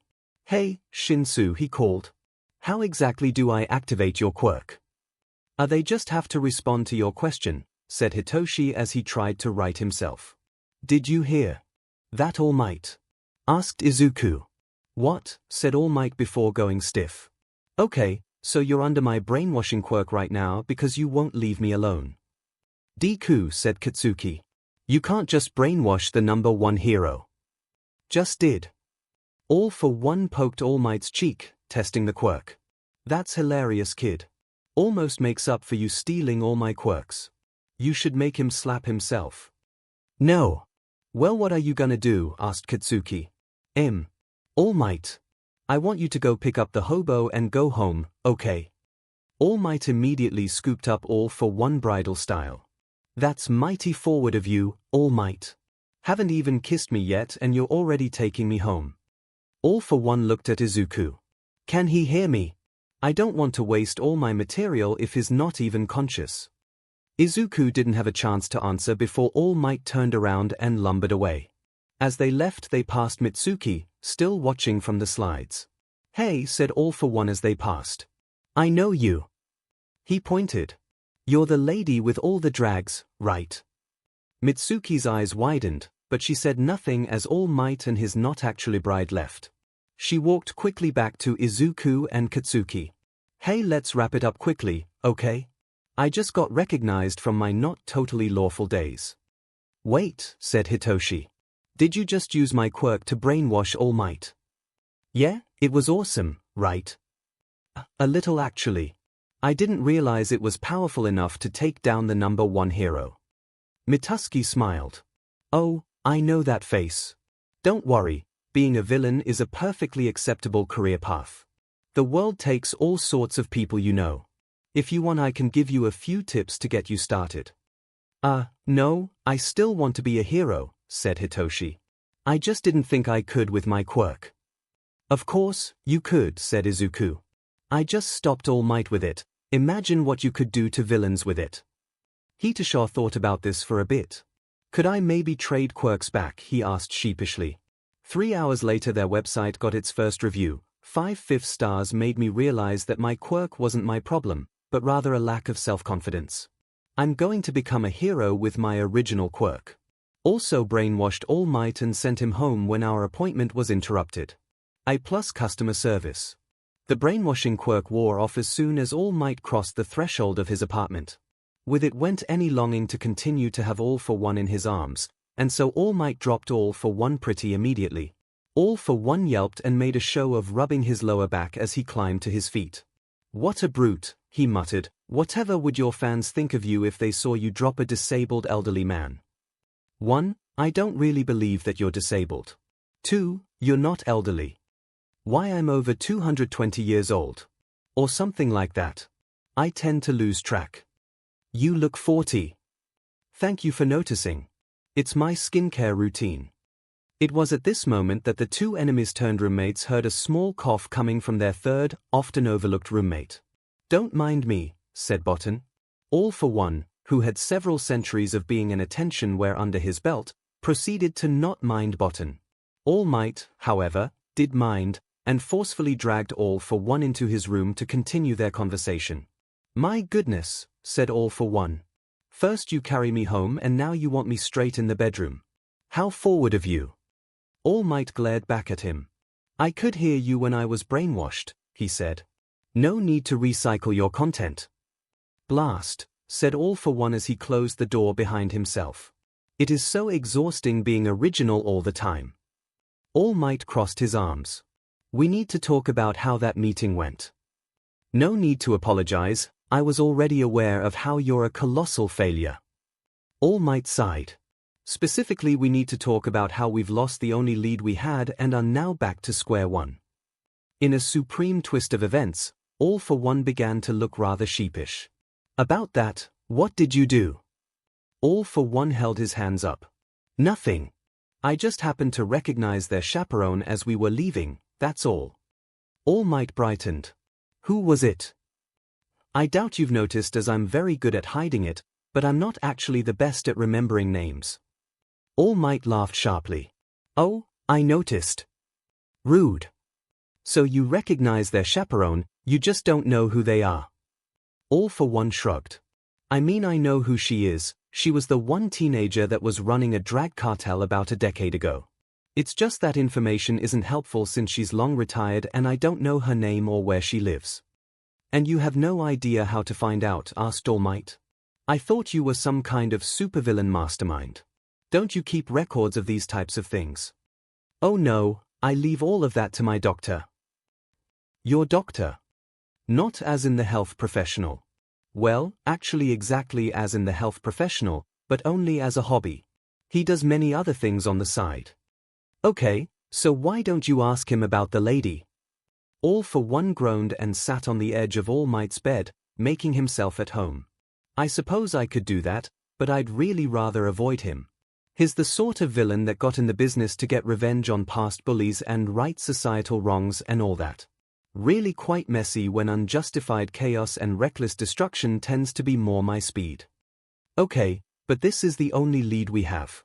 Can't you put aside your weird lack of a moral code for just a moment? Asked All Might. Also get off my bed. All for One ignored this second request as he began to absent-mindedly push All Might's pillows off the bed. Why should I? You don't plan on making the child give me back my quirks anyways. What incentive do I possibly have to keep working with you? If you don't, I'll get you thrown in Tartarus. Tuche, All for One stood up and brushed off his legs. Now if you'll excuse me, I have an appointment with my doctor. He walked just past All Might before stopping and turning. Not a literal appointment, mind you, because he's only a health professional as a hobby, finished All Might. I heard you the first time. All for One nodded.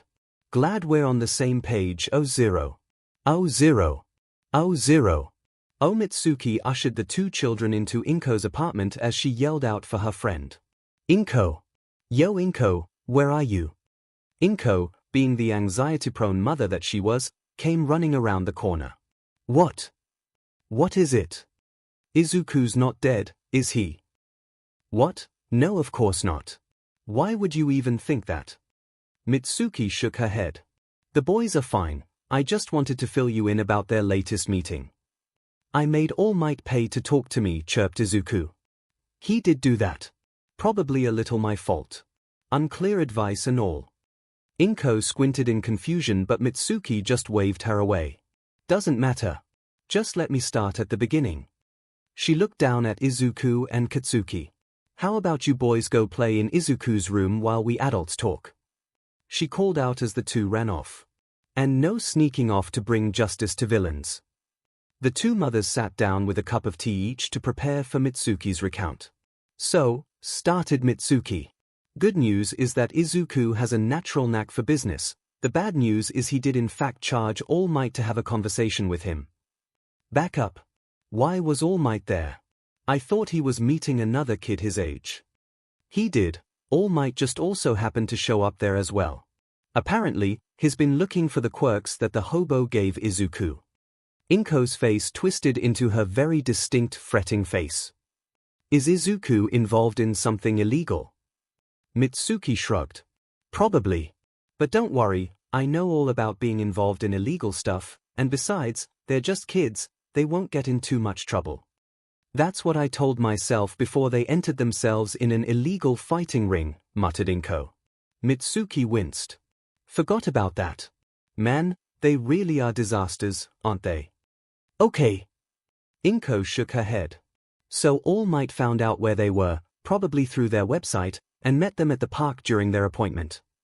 Yup. Oh, and the hobo was there too. The one that gave Izuku his quirks. That's what Izuku said. Inko's face darkened. Now I wish I was there so I could beat that psycho up. Well, I'm sure you'll get a chance because, he recognized me. What? Mitsuki sighed. I mean, I think he did.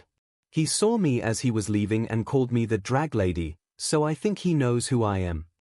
Inko, who was well versed about Mitsuki's past, nodded. How did you get All Might and the hobo to leave anyways? Oh, I forgot to mention that. Izuku, used the brainwashing quirk he'd gotten from his client to send All Might home. My 6-year-old son brainwashed the #1 hero. Mitsuki laughed. Yeah, it was fing hilarious. Your kid's ingenious. He's going to get himself killed, said Inko, a hysterical quality to her voice. Suddenly the resto of Mitsuki's statement registered. Hold on, you let him get a brainwashing quirk. Do you have any idea how bad that is? Oh, don't worry, he gave the quirk back. He was able to convince the kid that it could actually be heroic after using it on All Might. Inko paused in her freak-out to think about this. That's rather counterintuitive, isn't it? Mitsuki shrugged. I thought so too, but who am I to judge? Besides, it seemed rather righteous of Izuku. That's a good kid you're raising. Inko laughed sharply. My mother once said she'd prayed that I'd have a child that would make me realize what I put her through when I was young. She pinched the bridge of her nose. I think it worked. Daddy's home, called All for One as he sauntered back into his base. MSTR. The doctor shuffled into view, weaving in between tanks of something and jars of other somethings. You've returned. Indeed I have. My sabbatical was highly successful, but alas, I do miss the deification of me by my loyal servants. It was difficult to tell, but behind thick glasses the doctor's eyes seemed to tear up. You missed me. In a manner of speaking. The doctor seemed to accept that. How have you been? Is everything going well with your, My addiction, finished All for One. I'm doing just fine, thank you.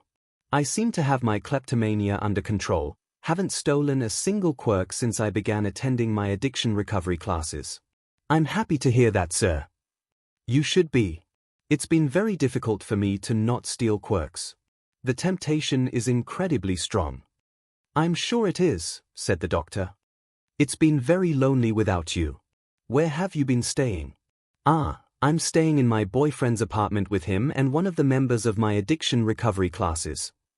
The doctor's eyebrows shot up so high that they nearly appeared to replace the lack of hair on the top of his head.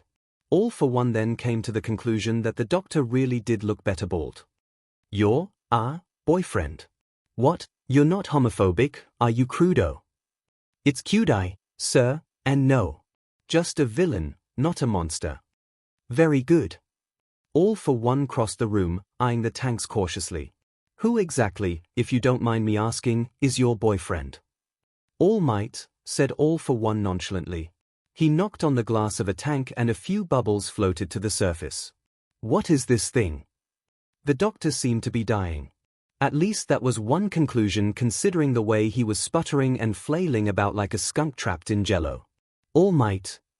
He managed to squeak out between sobs and GGS.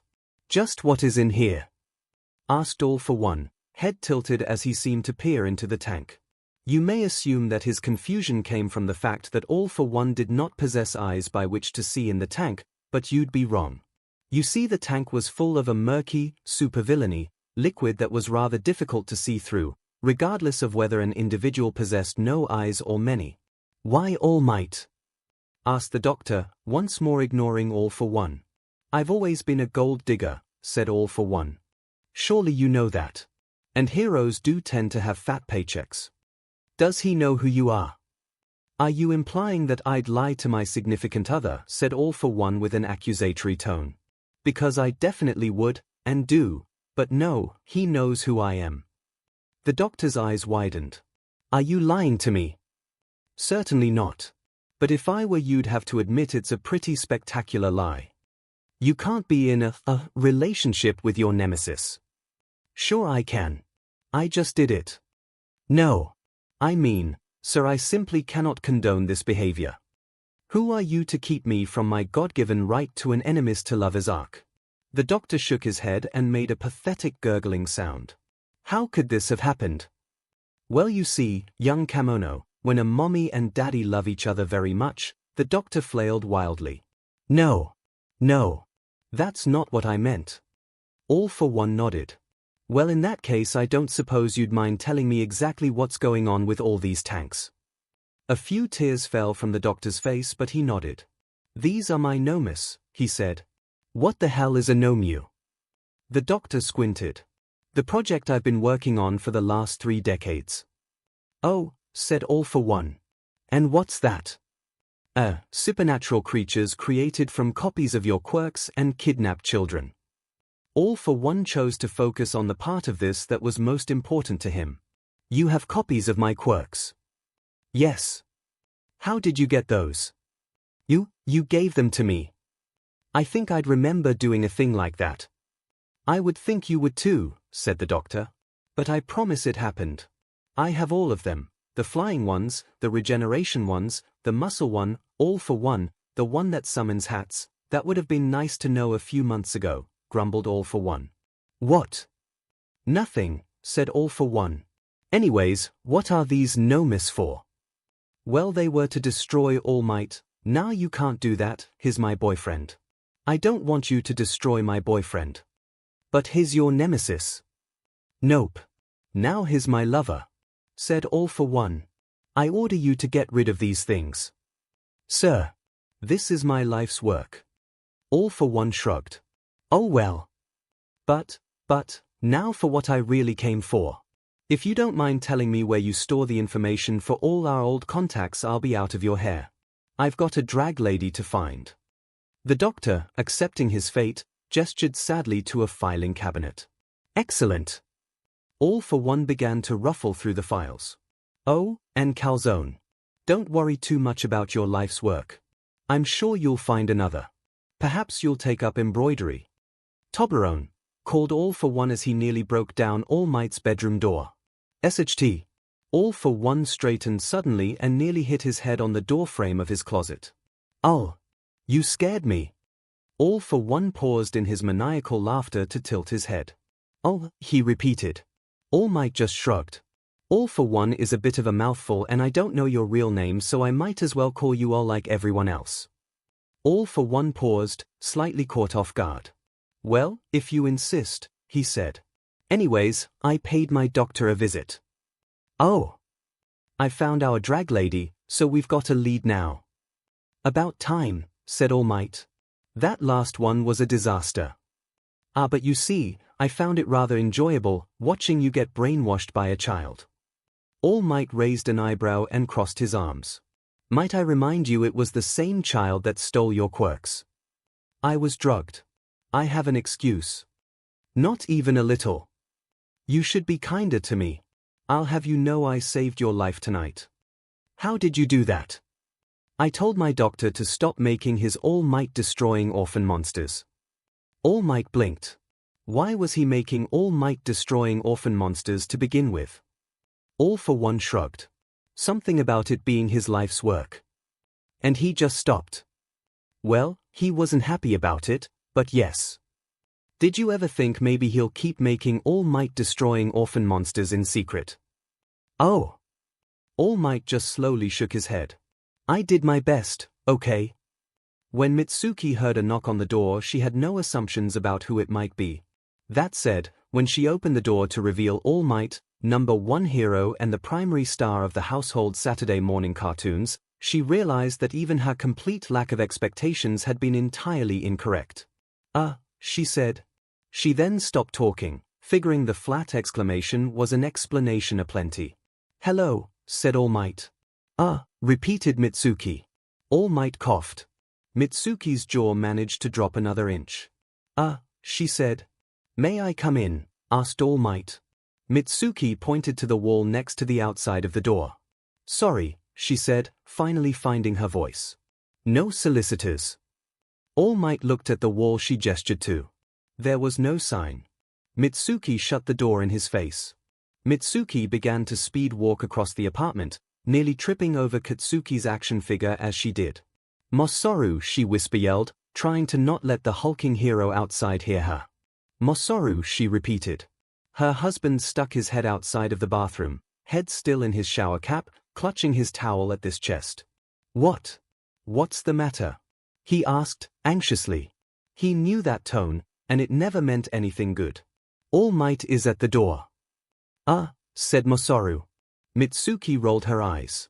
Yeah, I know. What should we do?" Masaru looked down at his towel and the slowly growing puddle beneath his feet. I'm taking a bubble bath, Suki." "Yeah, I can see that. Do you, think All Might will wait while I finish my bubble bath?" Called the unmistakable sound of an ecstatic Katsuki from down the hall. "All Might is at our house." Mitsuki sighed. "You may want to get dressed." Mitsuki sat on the right side of the couch, arms crossed and eyes in a perpetual crimson glare. Katsuki sat next to her, holding onto his two favorite All Might figurines. Draped across his back was the All Might-themed shower curtain he'd fashioned into a makeshift cape.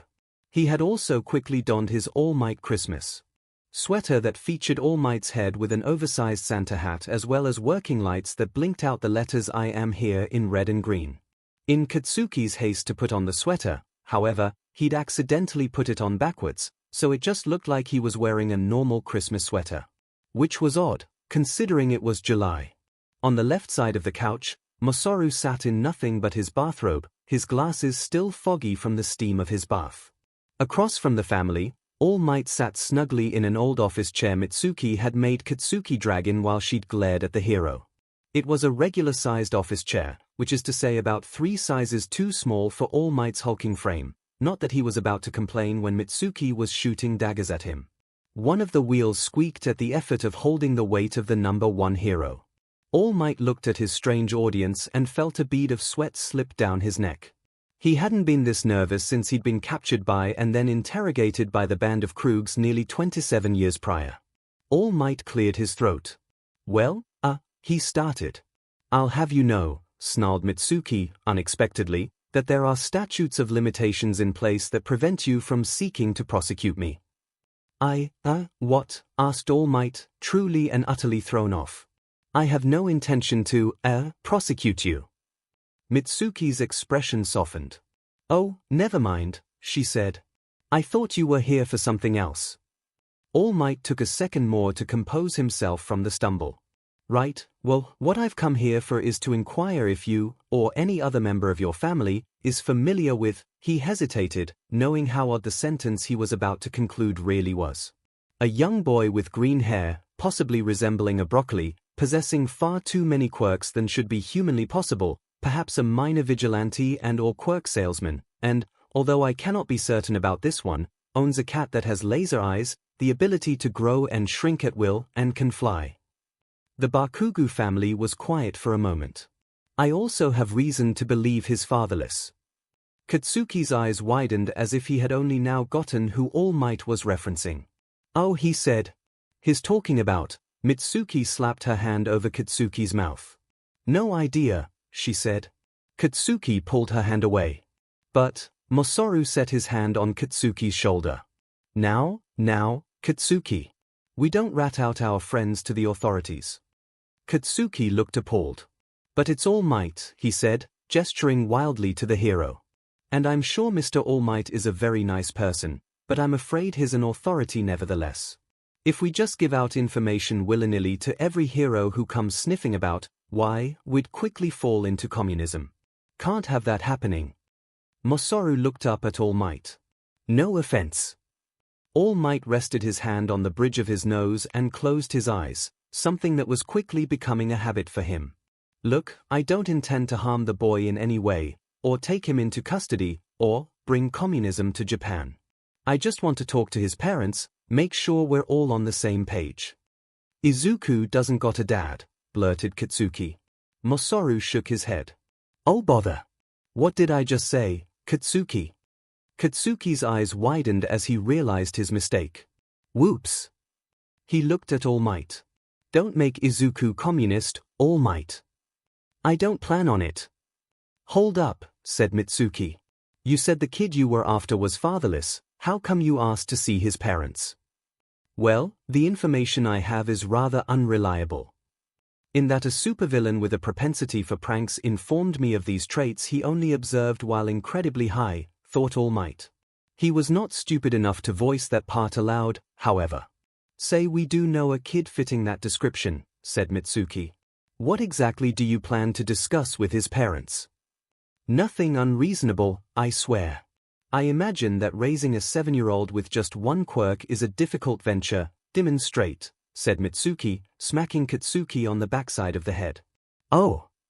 He turned to glare at her. Stupid hag. All Might ignored the frankly confusing display of affection by the Bakugas. Right, he continued. Well, I suspect raising a 7-year-old child with multiple quirks is magnitudes harder.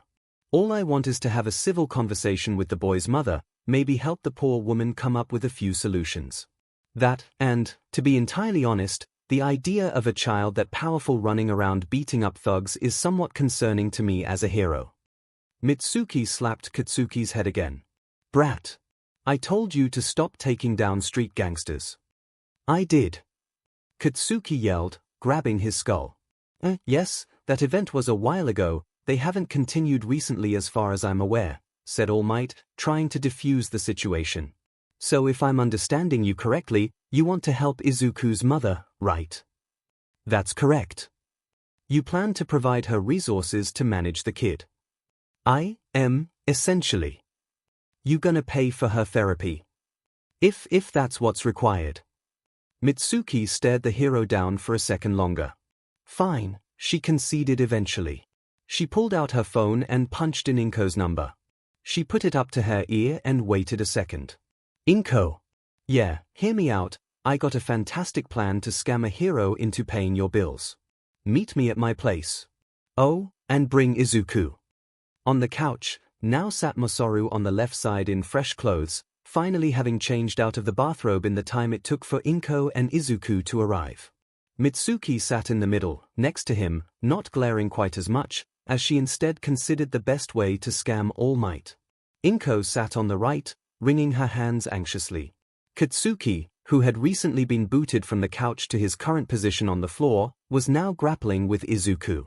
The two of them wrestled, fighting over one of the many All Might figurines that Katsuki had brought out when he realized the real All Might was at his home. That one's mine, yelled Izuku. I was looking for it forever. Nah. All Might cleared his throat. Nice to meet you, Midoriya, squeaked out 𝐒𝐿𝐽. Nice to meet you, Mrs. Midoriya. Ms. Midoriya, said 𝐒𝐿𝐽. Not Mrs. All Might made a quick note that All for One's accusation of Izuku being fatherless seemed to have at least some accuracy to it. Far more than most of his other accusations, that was for sure. You're a stealer. You stole it. Continued Izuku, seemingly forgetting that All Might in the flesh was right next to him. In his fury there was only the thought of righteous justice.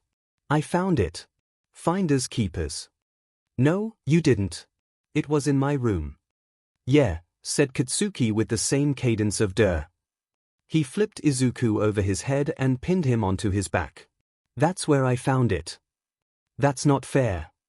Izuku climbed back to his feet and rushed Katsuki, pulling desperately at the toy in his left hand. You better give it back. Right, continued All Might. Well, it is a pleasure to meet you and Izuku. He glanced down at the two boys.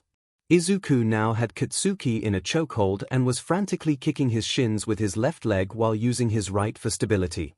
I am sorry for intruding like this, but I'm afraid I'm on a somewhat urgent mission. Katsuki barely pulled out of Izuku's grasp, but in doing so he dropped the figurine. Izuku quickly swooped in, holding the toy tightly to his chest. Mine! You dumb-faced loser, screamed Katsuki, nearly drowning out All Might's voice. I'll kill you. I'll blow up you and your stupid toy. All Might winced at the racket. Ms. Midoriya, would you mind confirming for me that your son Izuku does in fact possess an arsenal of quirks and the power to both give and take quirks? Izuku grabbed Katsuki's arm as the other boy lunged for him. How can you blow me up if you don't even have your quirk? Hey, protested Katsuki. Your mom said you ain't allowed to steal my quirk. You stole my All Might figurine first. 𝐿𝐭, ignoring the two boys, made direct eye contact with All Might. I don't know what you're talking about, she said, voice monotone. All Might watched as Katsuki chased Izuku around the room. Give me back my quirk, you BSD, screamed Katsuki. Now, All Might did not claim to be a very smart man. He liked to think his intelligence was average or perhaps just a bit higher than that. Regardless, he attempted to be humble and understanding of the fact that many people existed who were far better at logic and reasoning than he was. This was not an exceedingly difficult fact for All Might to accept. As it happened, he was well aware of his own strengths, and he knew that in most every situation he would always fill the niche of brawn over brains. This was all very well and fine to All Might, who didn't actually much like using his brain. However, All Might was also smart enough to realize two things. First, he knew that there were, in fact, certain situations that did require him to rely on his mind. Second, he knew that 𝐭 Midoriya was most certainly fing with him. He started. He squinted at 𝐭. He looked back at Izuku, who was now laughing manically as he let out a few quick explosions. Finders keepers, he mocked. He tried again. My son is quirkless, said 𝐭 in the same flat voice. What? Frankly, I don't know why you're even asking about him. Izuku is a very normal child, said 𝐭. All Might looked at Izuku floating in the corner of the room as Katsuki jumped up and down trying to reach him. He looked back at 𝐭. He jabbed a finger at Izuku. He just stole the other kid's quirk. 𝐭, without looking away from All Might, said, Izuku, please return Katsuki's quirk. But Mom, no buts, you know you're not allowed to take his quirk without permission. Izuku grumbled as he came back to the ground and held out his hand to Katsuki. Fine, he said. His quirkless, repeated 𝐭. All Might's mouth gaped open as he sputtered. So really you have no reason to be here, Mr. All Might. You may as well return home. Mitsuki not so subtly elbowed 𝐭 in the ribs. Hey, she said in the same tone as a whisper, but certainly not the same volume. We're supposed to be scamming him. How we supposed to do that if you trick him?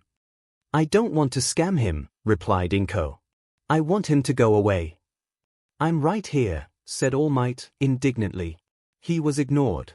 But money, 𝐭, protested Mitsuki. I already get a cut of Izuku's winnings from the fighting ring. I don't have to scam the #1 hero for more.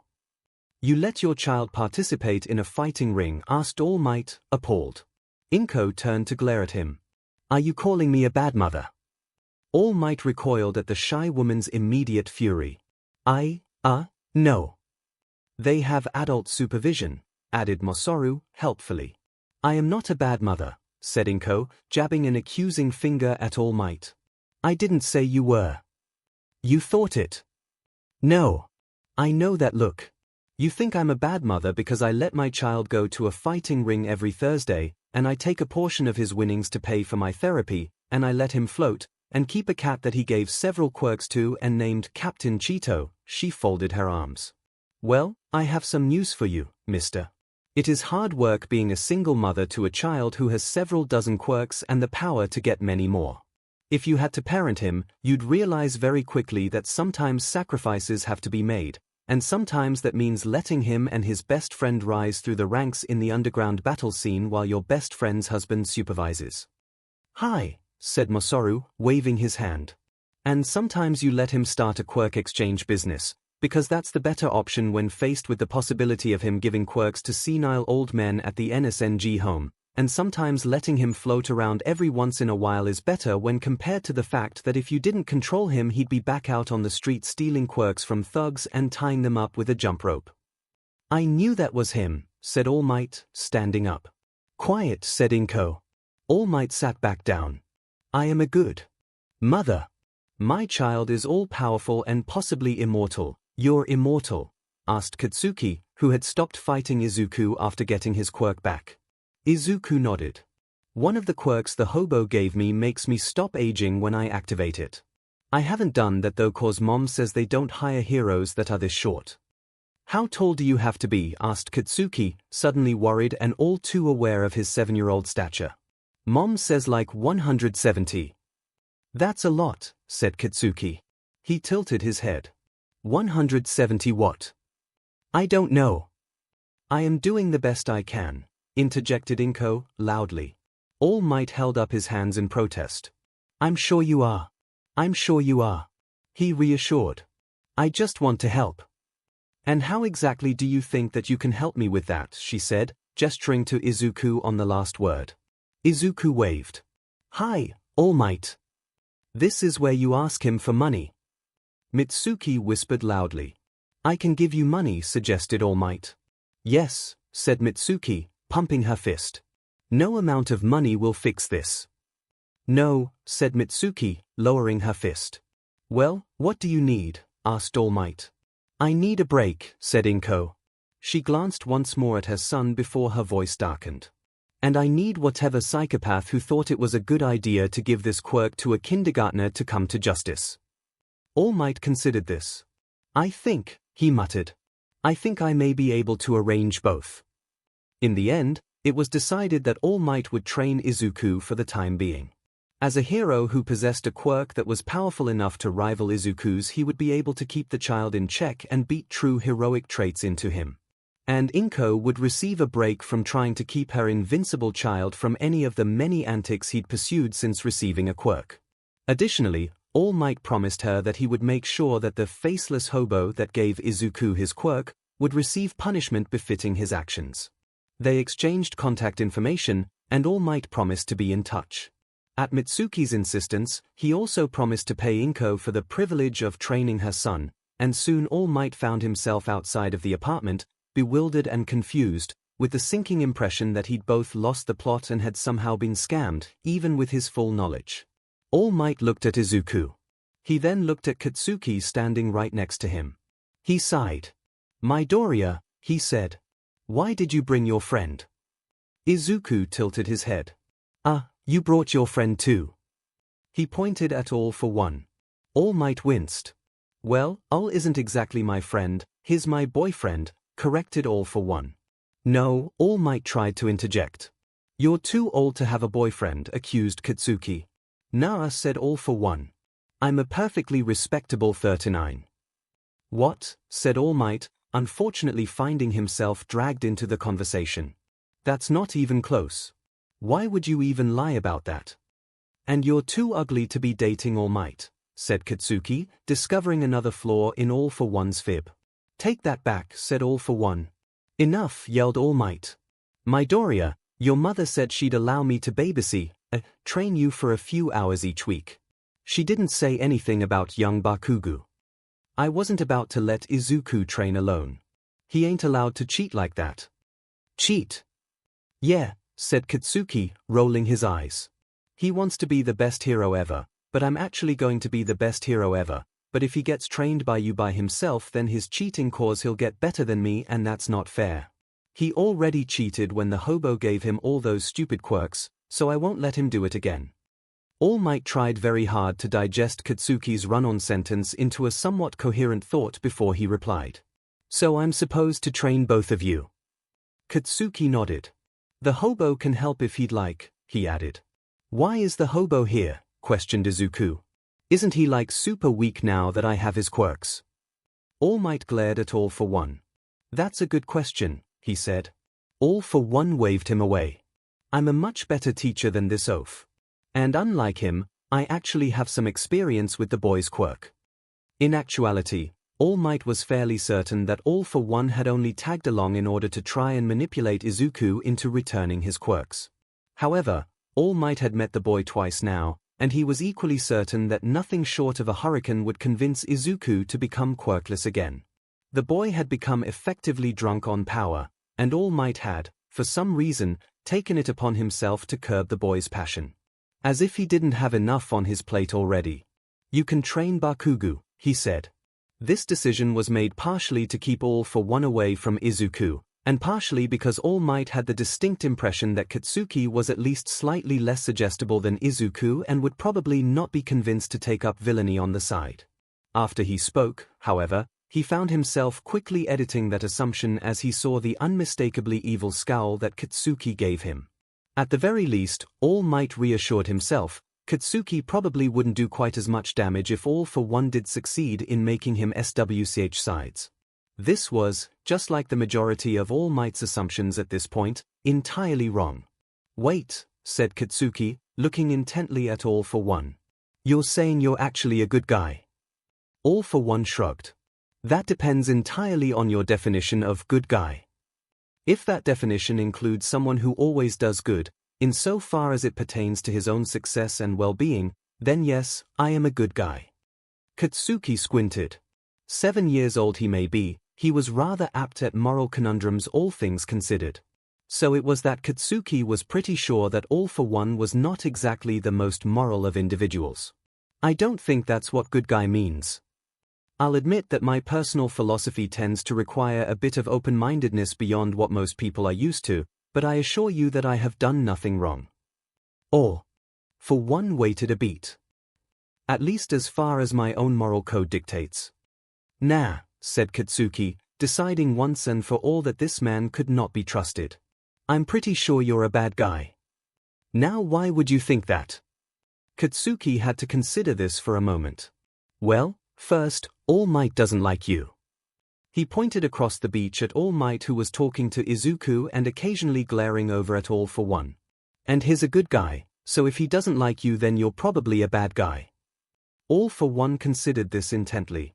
I do see the logic, however there is a clear fallacy within your reasoning. You assume that All Might is a good guy without providing any clear proof of that fact. Therefore, a possibility exists that All Might is instead a bad guy and I am the good guy. Since bad guys don't like good guys, that explanation would still fit neatly within your narrow worldview.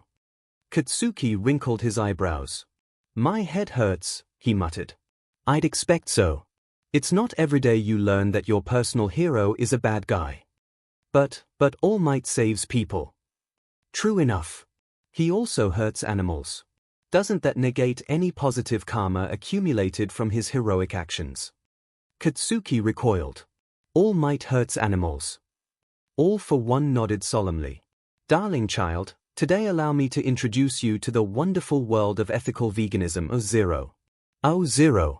𝐂𝐻𝐻. 𝐒𝐭𝐚𝐲 was full of worry. This was a very normal state of being for the woman, especially since her only child had spontaneously received a whole host of quirks and the ability to take even more. Which was terrifying. Today, she was full of worry because she had recently made the decision to let All Might train her son. On the surface this was a very smart decision for her to have made.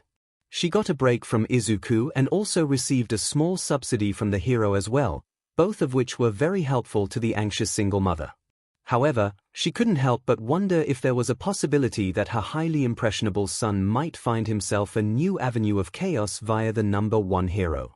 Unlikely it may seem, she had learned to consider every possibility in this regard when it came to Izuku.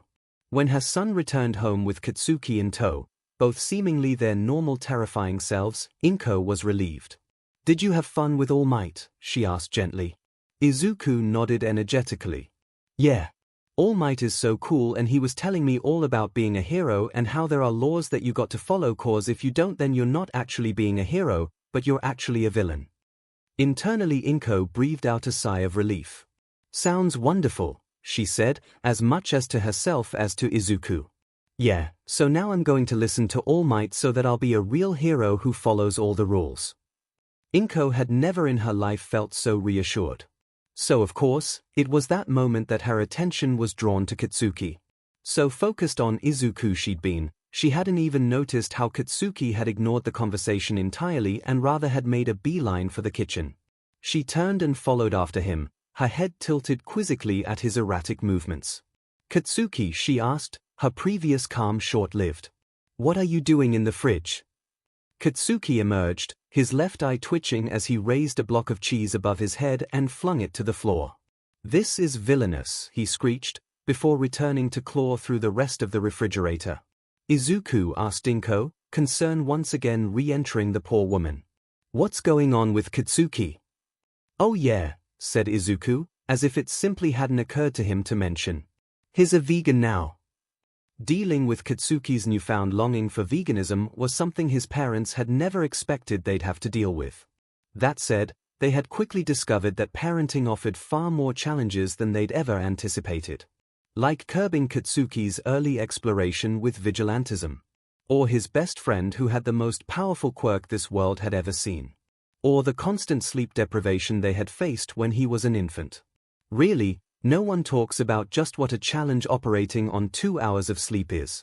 At one point 𝐒𝐿 had accidentally packed his own shorts for lunch, and it had taken nearly 3 bites and a long moment of contemplation before he'd noticed. But the veganism was a new challenge, and it was one his parents were equally unequipped to deal with. They tackled it the same way they tackled everything, with a whole host of increasingly far-fetched lies. "See, son," said 𝐒𝐿, his hand on Katsuki's shoulder. "The cows actually like to be eaten." Mitsuki picked up on the strategy easily. "It's true. That's why they eat grass all day. Being fat and delicious is a point of pride for them. It's their ultimate contribution in this life." Katsuki, being a child, bought it. For a day. The following evening he came home from his now regular training sessions with all might and all for one, his passion newly revived. 𝐿 says that even if cows like getting eaten, the other animals don't, he accused. 𝐒𝐿 and Mitsuki exchanged a glance. And with that, they doubled down. "I wouldn't believe that," said Mitsuki. "Your father has a cousin, 𝐒𝐻𝐽𝐵, whose quirk is the ability to talk to animals. He's actually a published author at Durham University." "Exactly," continued 𝐒𝐿. "And his findings demonstrate that not just cows, but in fact most animals, are very okay with being eaten. He has 12 papers on the subject, so I really wouldn't discount him." Katsuki squinted. "Why would they be okay with it?" "Oh well, they see what a challenge it is to be a human, and they've all pretty much decided that any life is better than being a human.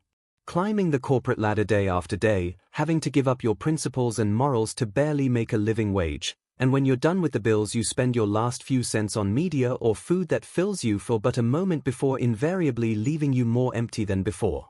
And that's if you're lucky, of course." He sighed. "No, being livestock looks pretty nice in comparison."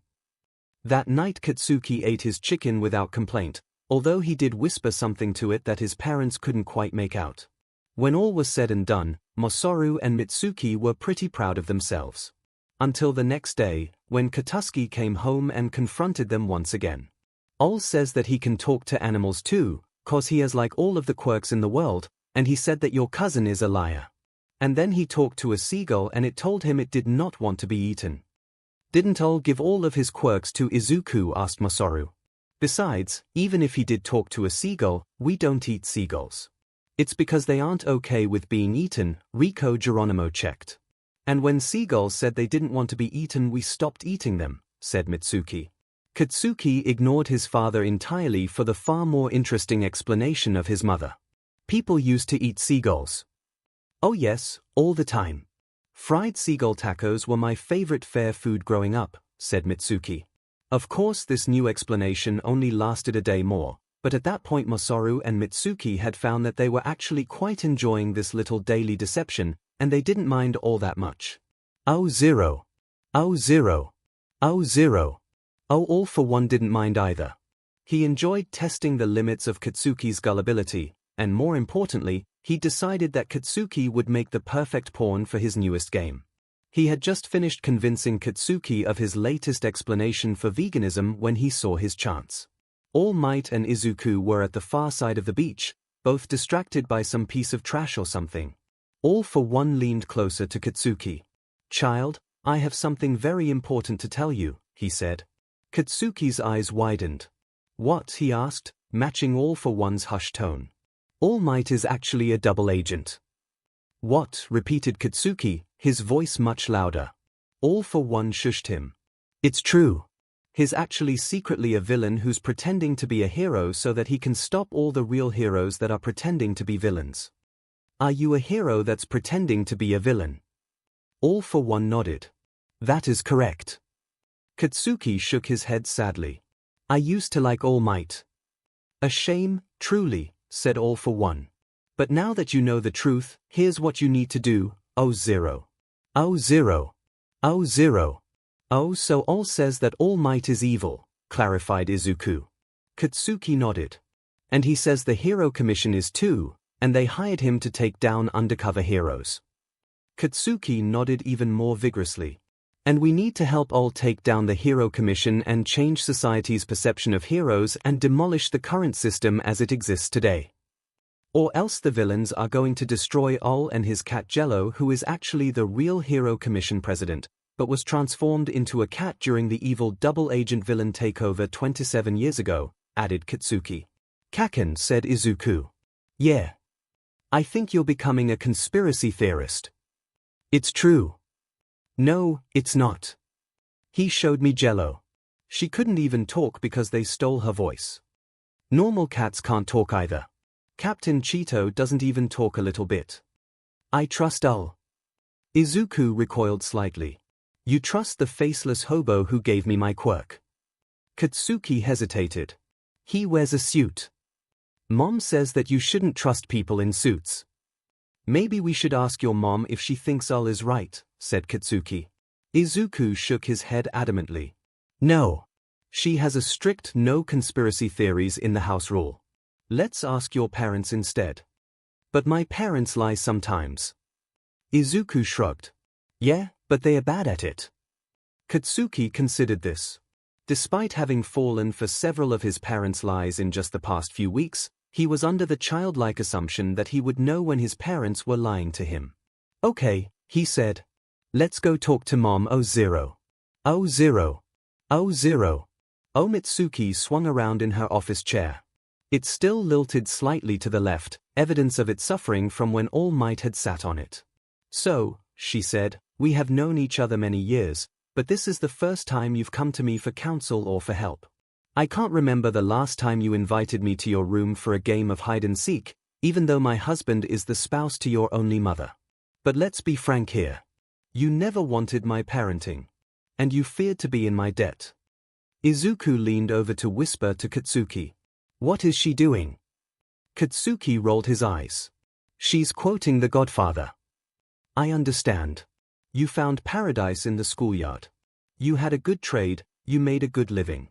The teachers protected you and there were courts of public opinion. So you didn't need a mom like me. Now you come and say, old hag, give me justice. But you don't ask with respect. You don't offer friendship. You don't even think to call me mother. You come into my house on the day my daughter is to be married and you ask me to do murder, for money. Should we play along? Asked Izuku. Best to not encourage her, said Katsuki before turning to his mother. You don't even have a daughter. Someday, and that day may never come, continued Mitsuki, ignoring him. I will call upon you to do a service for me. But until that day, Katsuki groaned. This might take a while. Izuku glanced at Mitsuki, who was now sporting a fake mustache he was pretty sure hadn't been there earlier. Wanna go play some video games while we wait? Hell yeah. Masaru entered just in time to see Izuku hit Katsuki with a blue shell, just before the finish line. You motherfew, so, interrupted Masaru. What are you boys up to? Izuku, who was now holding Katsuki barely at bay as his friend tried to tear his face off, piped up. We were going to talk to Katsuki's mom, but she's busy doing The Godfather. Masaru nodded in understanding. Oh yeah, that can take a while. You boys could talk to me though if you'd rather. Katsuki shook his head vehemently. We don't want to talk to you, old man. We've got questions about heroes and villains and you don't know anything about that. Why? Asked Izuku. Is that cause? Your mom is a drag dealer so she knows more. Nah, clarified Katsuki. It's because Dad only ever talks to his hero and villain friends about cross-stitch, so he probably doesn't know if the Hero Commission is actually evil. Oh, is that all you want to know? Asked Masaru. Sure, I can answer. The Hero Commission is incredibly evil. He raised an eyebrow. I talk about things other than my cross-stitch. Not to me, grumbled Katsuki. Izuku stood up, shocked. Wait. So All was right. What did he say, exactly? Asked Masaru. He said that the Hero Commission is evil and wants to take down the secret heroes and that All Might is working for them and he wants to steal Christmas. Katsuki glared at Izuku. He didn't say that last part. Masaru tilted his head. Well, other than the part about Christmas, that is all, to my knowledge, technically correct. Izuku's left eye began to twitch, almost like he was short-circuiting due to the new information that had been confirmed to him. This was likely because at this point in Izuku's young life things existed in a very black and white state of being, and within those black and white beliefs was the knowledge that All Might was, unobjectionable, a good person.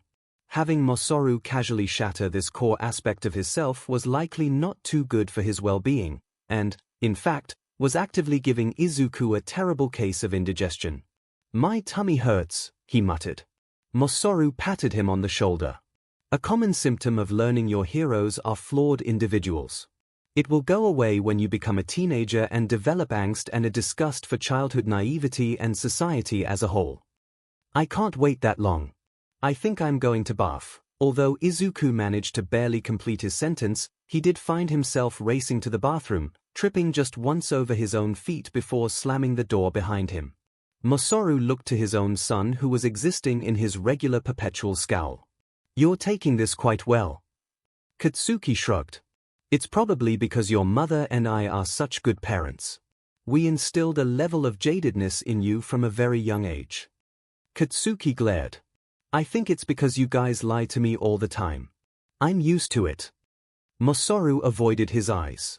Very good parents, he muttered. Izuku returned from the bathroom several minutes later, looking significantly less green. Feeling better, sport? He nodded weakly. Is All Might really evil? That's a pretty complicated subject there. Why first we'd have to define good and evil itself as concepts. Immanuel Kant would. Masaru noticed that Izuku's eye was beginning to twitch again. Never mind all that. Dad. You're breaking Izuku. Not on purpose. Masaru held up his hands. Say, I've got an idea. How about the three of us take a field trip to see one of my friends who knows a bit more on this subject? Who's your friend? Asked Izuku. At the same time, Katsuki asked, is he cool? I don't want to hang out with any of your boring friends that just talk about crafting. Masaru squinted at Katsuki. Do you really think I just do cross-stitch all day? I do a lot of different things, cats. Tell that to your crafting closet. Anyways, my friend goes by the Phoenix Mother, and I do believe that she would qualify as quite cool. Katsuki and Izuku exchanged a glance. Yeah, admitted Katsuki. She sounds cool. Masaru beamed. Excellent. Put up the game then, boys, she'll be so happy to officially meet you. As the three of them walked out the door, Izuku turned to Masaru. Why is she called the Phoenix Mother? Oh, she was born in Phoenix, Arizona, I believe. Izuku looked back at Katsuki, who was grinning in anticipation at meeting a certified badass. He looked back at Masaru. Let's not tell Kachan that. Smart boy. Oh zero. Oh zero. Oh zero. Oh All Might walked into his apartment to see All for One poorly doing a paint by number at the kitchen table. He looked down to see a man bound and gagged at his feet. What the hell is going on? All for One looked up. No need to announce your presence with quite so much bravado. I am simply doing a bit of art in order to relieve some stress. He held up the picture, upside down of course. It's supposed to be a lake, but I do seem to be struggling a bit.